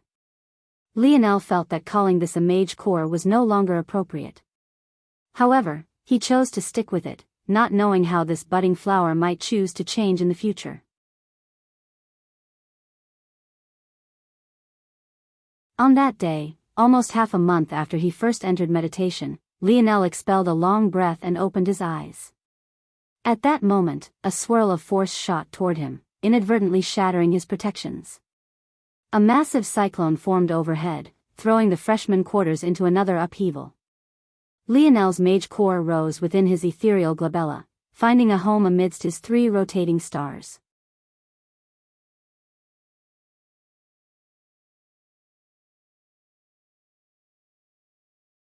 Chapter 6:19. The sudden change took hold of the whole of Valiant City. Whereas the commotion had once only taken hold of the freshman quarters, at this point, it was as though the force of Valiant Heart had all chosen to concentrate toward one region. There wasn't a single person that didn't sense the change. From the weakest to the strongest, they all looked toward one particular direction. Lionel looked down at his own body, feeling strength flooding through it. This is it. Lionel lip curled. One had to remember that the core of Merlin's trial world encompassed the whole magic system of Camelot. Back then, was it only mages that had entered? The answer was obviously no. So, in that case, why was it that it seemed that Lionel was so focused on the path of a mage but didn't say anything about knights from start to end? The truth was that there was a thin line of separation between the two. The path that Camelot had split into two had always meant to be one. The 4 petals on Lionel's mage core bloomed, growing a fold in size. At that moment, a 5th petal began to form, growing until it balanced the rest into a state of absolute perfection. Even the crackling of the black petal seemed to ease, calming until it only sent small ripples in every direction. This 5th petal was other than Lionel's earth variant affinity. It held a beautiful bronze color, its every movement causing what sounded like sharpening metal to ring through the air. This was the process of Lionel's body perfectly combining with his magic. He could feel it coursing through his pores, filling his body up with a brimming strength. As the light element flooded through him, his body began to rapidly heal. As the fire and star elements surged through his veins, he felt as though his resistance against his own scarlet star force had skyrocketed. As the earth element rippled through his body, the foundation of his metal body grew steadier, opening up a path toward forward progress. And finally, as the space element shook his body to its very core, he felt as though his divine armor had fused with him toward a new level of perfection. This is Camelot's true magic system. A system where the best spiritual medium is other than one's own body. Lionel felt like he could call down the elements with a thought, fueling his actions with the force of the world. It was difficult for Lionel to concentrate his half-month of study into just a few words, but if he had to, it almost felt like he had turned his body into a lightning rod for magic. Whereas in the past he needed to use his soul force to draw force arts to call down the elements, he didn't need force arts to do so anymore. It was almost as though Lionel had gained an ability. However, what was scariest about this ability was that when Lionel consciously chose to draw force arts, not only would it be even faster than his already blazing speed, it would be tens of times more powerful. This was the true beginning of Camelot's magic system. Grand Heel. A pillar of golden light fell from the skies. It tore a path through the dorm rooms, leaving everything practically unscathed. The only change was that everyone who passed by this light suddenly felt lighter on their feet, like all their hidden injuries and worries had been washed away. Lionel took a deep breath, soaking up all the golden lights as though a drunkard. With just a single, grand heal, he had gone from 70% healed to over 80%. He cast it a few more times, feeling intoxicated. After the sixth, he finally managed to return to 100%. He felt his bones pop and crackle. He stood, the floors beneath his feet threatening to shatter. Having stepped into the true gate of this magic system, Lionel didn't even have to modify the spells he already knew to display combat prowess equivalent to the fourth dimension. This was how great a boost forming his mage core had given him. Even the simplest of spells had become exponentially more powerful. It's not quite enough to heal coach, but I only need to focus on rebuilding the spell from the ground up to get the results I want. If I was a doctor, restructuring healing spells would be much easier, but unfortunately, as Lionel was lost in his thoughts, the commotion of force he had caused slowed until it was as though nothing had even happened. It was at that exact moment that a voice familiar to all the freshmen sounded once again. "Lionel, you scolding piece of trash." Huh. Lionel's gaze seemed to penetrate through the walls.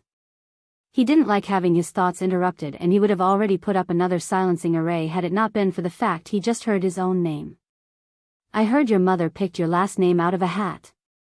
Too bad she couldn't remember who her bastard kid's daddy was." Lionel's gaze went cold. Outside, Thetra's voice continued to boom. He had been shocked by the sudden shift in force, but he regained his confidence after it dimmed down. Over the past 2 weeks, he had gotten more bold. Since Lionel was too scared to come out, what did he have to fear exactly? The best part was that he was also getting paid handsomely, and he didn't even have to yell continuously like he had in the past. Now, he only had to say something every few hours, and he even got ample time for rest and play. His only task was to remind everyone that Lionel was a coward who didn't dare to do anything in the face of such insults. He was quite happy with this arrangement, even though he wasn't necessarily needed. By now, Lionel's face was plastered all over Valiant City in the form of a bounty parody. Even without him, people wouldn't forget. He took a swing of water, a wide grin on his face. "Did you know, Lionel? Everyone knows you as Leo the Cuck now. The bounty posters are everywhere. It's a shame you can't see them. It's all right though, every night when we fuck your girlfriend to sleep, she cuddles up with one in her arms." Thetris took another swing of his water, ready to shout out at the top of his lungs again, but his words were suddenly caught in his throat. He didn't know when, but a tall shadow had suddenly appeared before him. On the roof of a building not far away, Jerson's eyes shot open.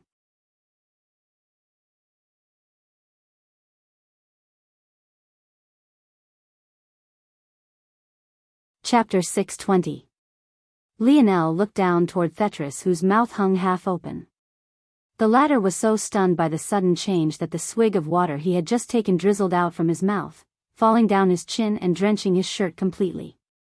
Lionel's hand was like a snaking whip, shooting forward so quickly that Thetris didn't even have a chance to register its movement, let alone react to it. Thetris keeled over, feeling as though every bone in his rib cage had shattered simultaneously. His body seemed to lag behind the shot of pain he felt. Time dilated, his body convulsing in a fit of pain before, only then, shooting backward like a rocket. He crashed into a thick pillar, his spine warping. The freshman quarters fell into another bout of silence. Truthfully, over the past 2 weeks, they had learned to live with Thetra's voice. They had no choice in the matter. It was either they accept it, or leave Valiant Heart entirely. None of them dared to deal with a person protected by a white belt, so how would they dare touch Thetris? The pillar Thetris had just crashed into was just one of many surrounding a community meditation square. It was meant to be one of the many tasked with helping concentrate force in this region. Though it was much worse than the personal meditation rooms, as freshmen who couldn't afford anything, this was the best they could do with. Knowing this, there was no surprise, then, that there weren't a small number of people present. Many of them had learned to ignore Thetris, so they hadn't seen the initial collision. But they had most definitely heard the end result. When they looked toward the direction Thetris had come flying from, they all felt their hearts skip a beat. Lionel was completely expressionless, but the energies around him seemed to be seething in rage for him. The wind around him was still, almost too still. But it was as though the world refused to regain its normal color. Lionel's figure blurred, appearing before Thetris in another blink. Hey, hey, hey. Lionel found his wrist clamped down by someone else just as he was about to grab Thetris' head. What are you trying to do here exactly? Kill him? Jerson frowned, looking at Lionel as though he had lost his mind. If you are going to vent, don't you think it's a bit pathetic to wait until the true culprits have all disappeared just to take out your rage on a pawn? Are you even a man? Jerson's disdain for Lionel boiled over. He couldn't help but feel disgust when he looked at this young man. He didn't know why Sale had asked him to protect him, but if he had to guess, it was because Lionel's family background wasn't simple. But, for Lionel to have a family background robust enough for Sale to tiptoe around him, yet end up in Valiant Heart. Well, wasn't the conclusion obvious? He was too pathetic to make it in his big shot family, so he came here to flex his talent, only to realize that Valiant Heart had its fair share of steel plates to accidentally kick. The result was him hiding away in his little dorm room for weeks, only to come and bully someone far weaker than him. If that wasn't pathetic, then what was? It was clear that many agreed with Jerson's words. The freshmen remained silent in their places of meditation, but most of them agreed. Their looks of disdain alone seemed to make the atmosphere several times heavier. But, what no one expected was for Jerson to have hardly finished his words before he suddenly found a knee approaching his chin. Huh. Jerson couldn't even react before he felt his jaw rattle. It was as though a steel club had swept up and through him. If it wasn't for the fact he had just shut his mouth, he would have bitten his tongue clean off. Lionel ripped his wrist out of Jerson's grasp. His fist cocked back even as Jerson's feet lifted off the ground. Flames suddenly erupted on his knuckles, concentrating to the point they formed a level of crimson that seemed reserved for hell. Bang! Lionel's fist collided against Jerson's chest. The latter flew backward, a trail of smoke and crackling flames following his trajectory. It felt like he had been before Lionel in one instant, but in the next, he had collided with another pillar, blood flying from his lips. Jerson sank down, violently coughing. Unlike Thetris, though, he didn't lose consciousness immediately. He landed on the ground, his face grimacing in pain, but the flicker of rage behind his gaze was palpable. Ha! Attacking a member of Valiant Hall, it seems you really have a death wish. Jerson growled, pushing his body up. At that moment, his blue eyes flickered with arcs of lightning. He stood, his body exploding forward with an impossible speed. But, he lost track of Lionel almost instantly. When next he saw him, he found a palm closing in on his face. Lionel appeared to Jerson's side, his palm shattering the latter's nose. In that very instant, his fingers clamped down on Jerson's skull. His back flexed, his thigh bulging. Bang! The back of Jerson's head smashed into the ground. The stone tiles of the community meditation square shattered, shooting up into the skies in a rain of rubble. Jerson's eyes rolled back, their whites looking up into the sky. Lionel stood, his pace even as he walked back to Thetris.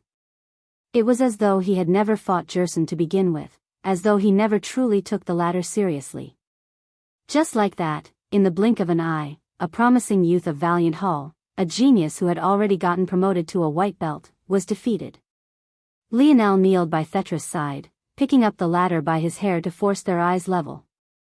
Thetra teetered and winced, his consciousness fading in and out.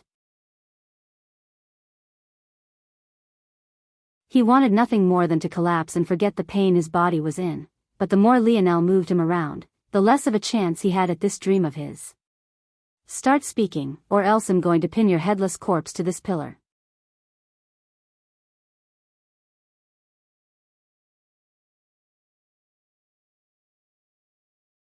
Chapter 621. Reminder that since it's the weekend, there will only be 2 chapters today and tomorrow. Back to 4 on Monday, the streets around Lionel seemed to grow especially silent. The sight of a single young man dragging 2 half-dead youths behind him was quite one to behold indeed, especially when one of them wore the emblem of Valiant Hall. Even Hero Peak didn't dare to mistreat the members of that hall so blatantly, even though they had launched plenty of underhanded schemes of their own. It didn't take long for many to match Lionel's face to the bounty posters that had been plastered all around Valiant City.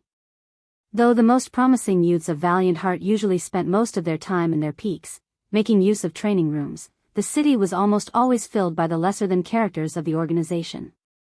Beyond this, there were also some high-class establishments that the true talents used to blow off some steam. However, Lionel's goal wasn't one of these high-class establishments, but rather a low-class one almost anyone could afford. And, unfortunately for Jerson, who wouldn't be caught dead in such a place, his actions had made Lionel think that he was part of all of this, resulting in him being dragged through the city to this very establishment.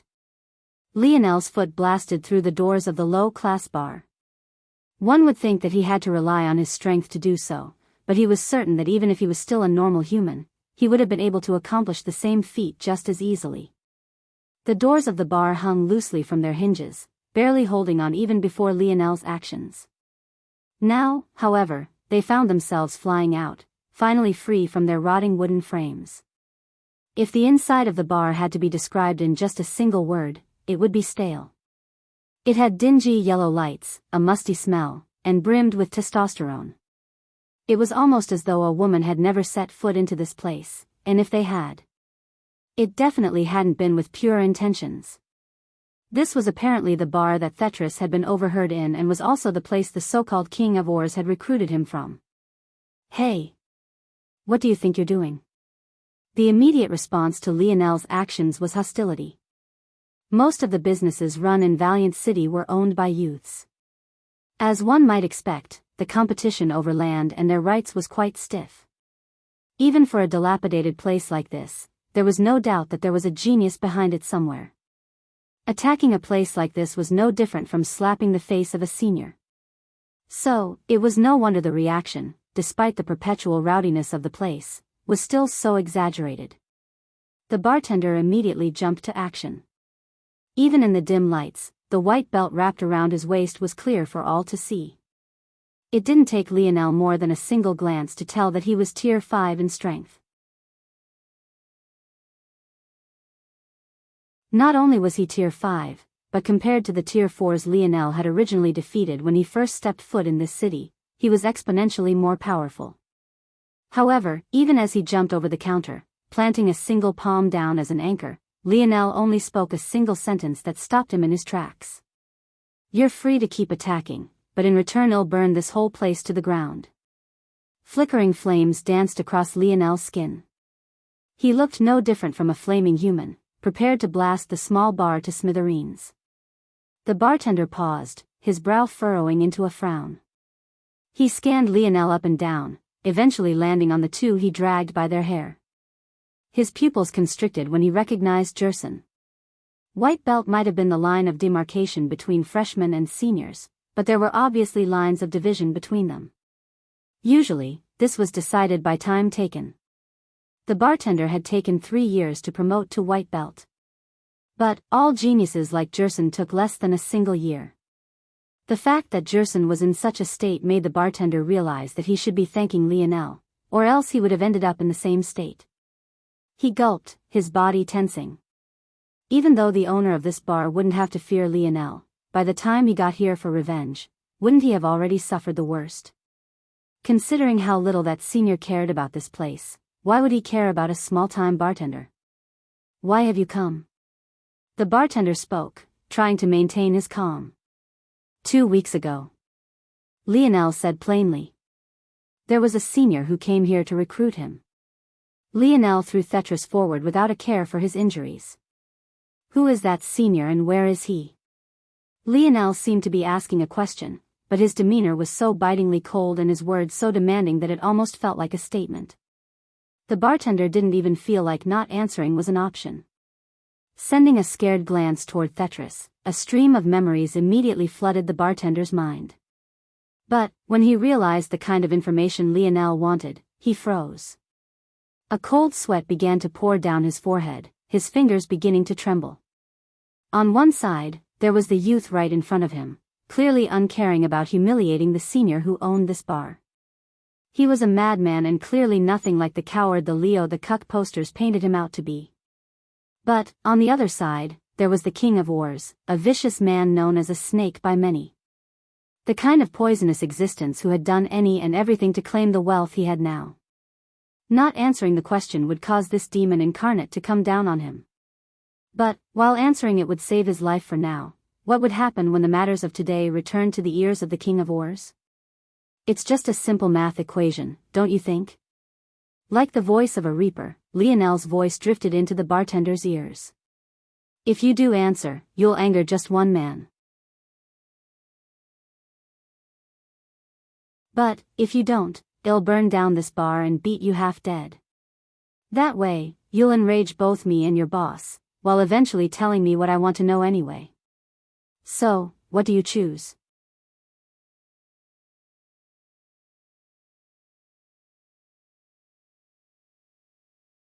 Chapter 622. The ore market was the most lucrative in Valiant Heart. If one thought about it, this wasn't too surprising. What else would one expect to find in a world of such mountainous regions if not an endless number of ores? Valiant Heart was especially known for its rich herb ore reserves. One might imagine, then, for a mere white belt to claim such a large portion of this market, he definitely couldn't be a normal man. No one knew exactly what the King of Ore's secret was, but what they did know was that he was a vicious man not many dared to cross. All this said, the ore market of Valiant City wasn't what one would expect. The youths of Valiant Heart had no need for buying raw ores. Aside from some crafter factions within their organization, sales rarely, if ever, ended up in the hands of the students of Valiant Heart. Rather, the ore market was a hotspot for traders coming from outside Valiant Heart. The youths usually took missions that could range in anything from finding the sources of new ore veins to excavating already existing mines.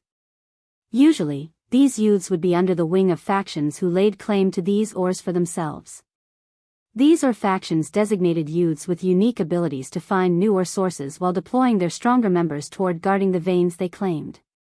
The lowest-ranking members were tasked with mining and bringing these ores back. These ores would then be brought to the market and sold, mostly in bulk, to various trading companies. Valiant Heart Mountain was content to allow their students to battle it out over these resources, taking a kickback from the taxes. This way, they could both accumulate resources and funds while training the next generation all at once. Due to these reasons, the ore market was simultaneously a place of profit and a battlefield of commerce. At that moment, within one of the many pitched tents of the ore market, a palm slammed down on a large wooden table, rattling all the scales and measuring devices on it. This tent was among the largest the ore market had to offer, and a line that extended for hundreds of meters could be found outside its flaps. The tent alone was over 5 meters tall and had an almost 20-meter diameter. The inside placed a large, thick wooden table at the front. But, to the back, rather than being one large room like most tents, there seemed to be several divided lots. It was hard to tell if these were storage spaces, or if they were offices. Either way, neither the people within the tent, nor outside of it, were worrying about this at the moment. They were entirely focused on the scuffle that was about to ensue. Whoa, whoa. Calm down, Kayla, you'll destroy our precious map if you hit any harder. A young man sitting behind the large wooden desk chuckled, gently patting the beast skin map sprawled out over the table. Then, just as calmly, he picked up the measuring devices that had fallen over.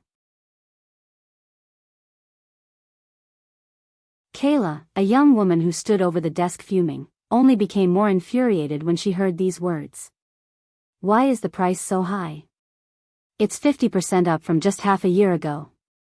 How are you expecting us to afford it? Kayla was quite the looker, especially when her chest was heaving like that. She wore spectacles that couldn't hide her vibrant green eyes and had a curvaceous figure.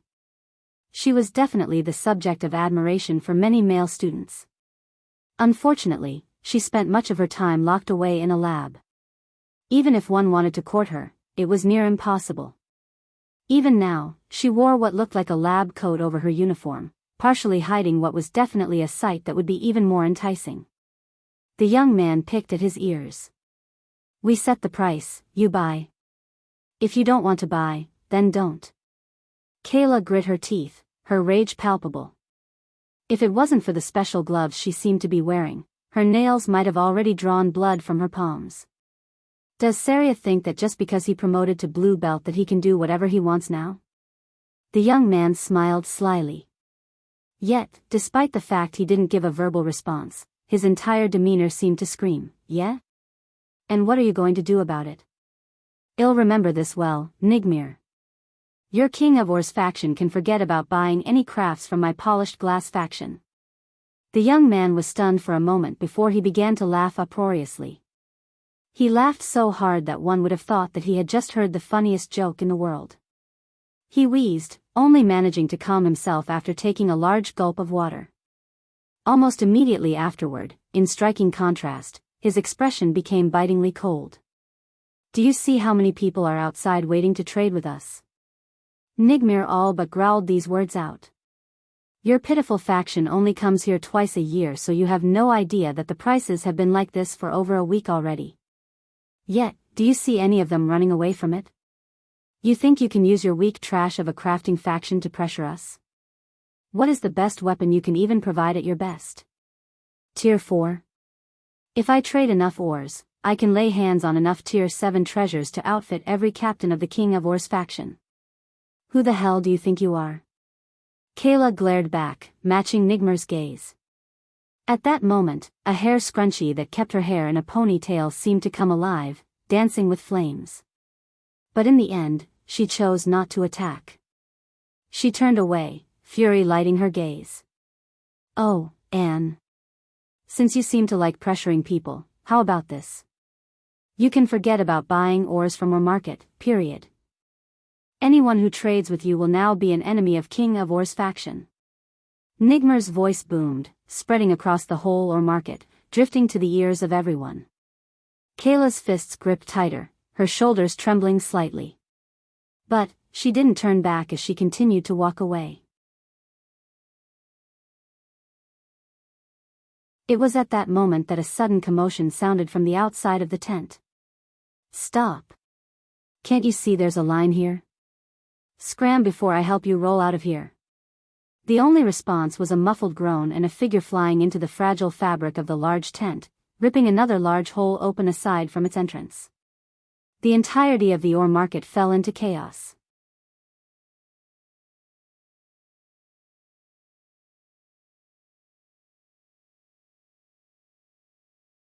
Chapter 623. Lionel had entered the ore market with slow, deliberate steps. Everyone who saw him seemed to give him a wide berth, whether it be by design or instinct. Originally, he hadn't known exactly where to go, his hands now empty of jersen and Thetris with them having outlived their use. But, Nigmir's shouts gave him an easy road map to follow. Since they wanted to roll out the red carpet for him, he would happily oblige. Nigmir shot up from his seat, a deep frown on his face when he saw one of their peacekeepers come flying through the tent's wall. At first, Nigmir thought that this was Kayla's doing. With her fiery temper, he didn't think that she would take this laying down. He had most definitely expected her to at least try to inform the elders of valiant heart. But, directly attacking was a foolish choice, it would only give them even more leverage when it came to the inevitable trial. Nigmir didn't think Kayla was this stupid. And, as expected, when he turned to face her, she was just as surprised by the turn of events as he was. At that moment, a young man whose body danced with what looked like golden flames slowly made his way forward. His posture was casual, his hands even being in his pants pockets. Yet, no one dared to approach him. The heat he was giving off was simply too much. Black belt? Nigmir was stunned. A mere black belt dared to make so much trouble? Not only was this brat a black belt, but he didn't even have a peak emblem on his belt either. The only youths who had yet to join a peak by now were the average to below average talents. They would need more accumulation before they could think of passing the peak exams. This meant that Nigmir watching Lionel stroll into the ore market like this was almost like a king beast watching an ant try to take over its territory. It wasn't just a small bit ridiculous. Before Nigmir could regain his bearings and realize that he should have been enraged at this moment, this so-called ant suddenly spoke. Seraph. Where is he? Lionel's voice was cold and detached. His words alone seemed to cause the elements to bow down, even to the point many felt as though space itself had been constricted. Nigmir's mind went blank. Seraph? He, of course, knew the name. But, since when did a mere black belt not respectively call him King of Ores? Since when was it a brat's turn to call out their leader's name so casually as though it was worth nothing more than dirt? It was then that Nigmir finally recognized Lionel.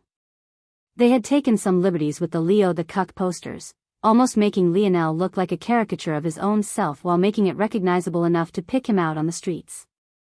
But, at this moment, Nigmir found it almost impossible to match Lionel with those posters. That said, this had long ago stopped being anything about Lionel's talent. No person who could defeat a Tier 4 existence while in the third dimension was weak. No person who could claim 10 tags during the freshman exam was weak. No person who could enrage the vice leader of Hero Peak was weak. Those who still thought this was about Lionel's talent were fools. This was about nothing more than seniors enforcing the hierarchy they had worked hard to climb. Nigmir stared at Lionel for a long while. Peacekeepers! Nigmir roared.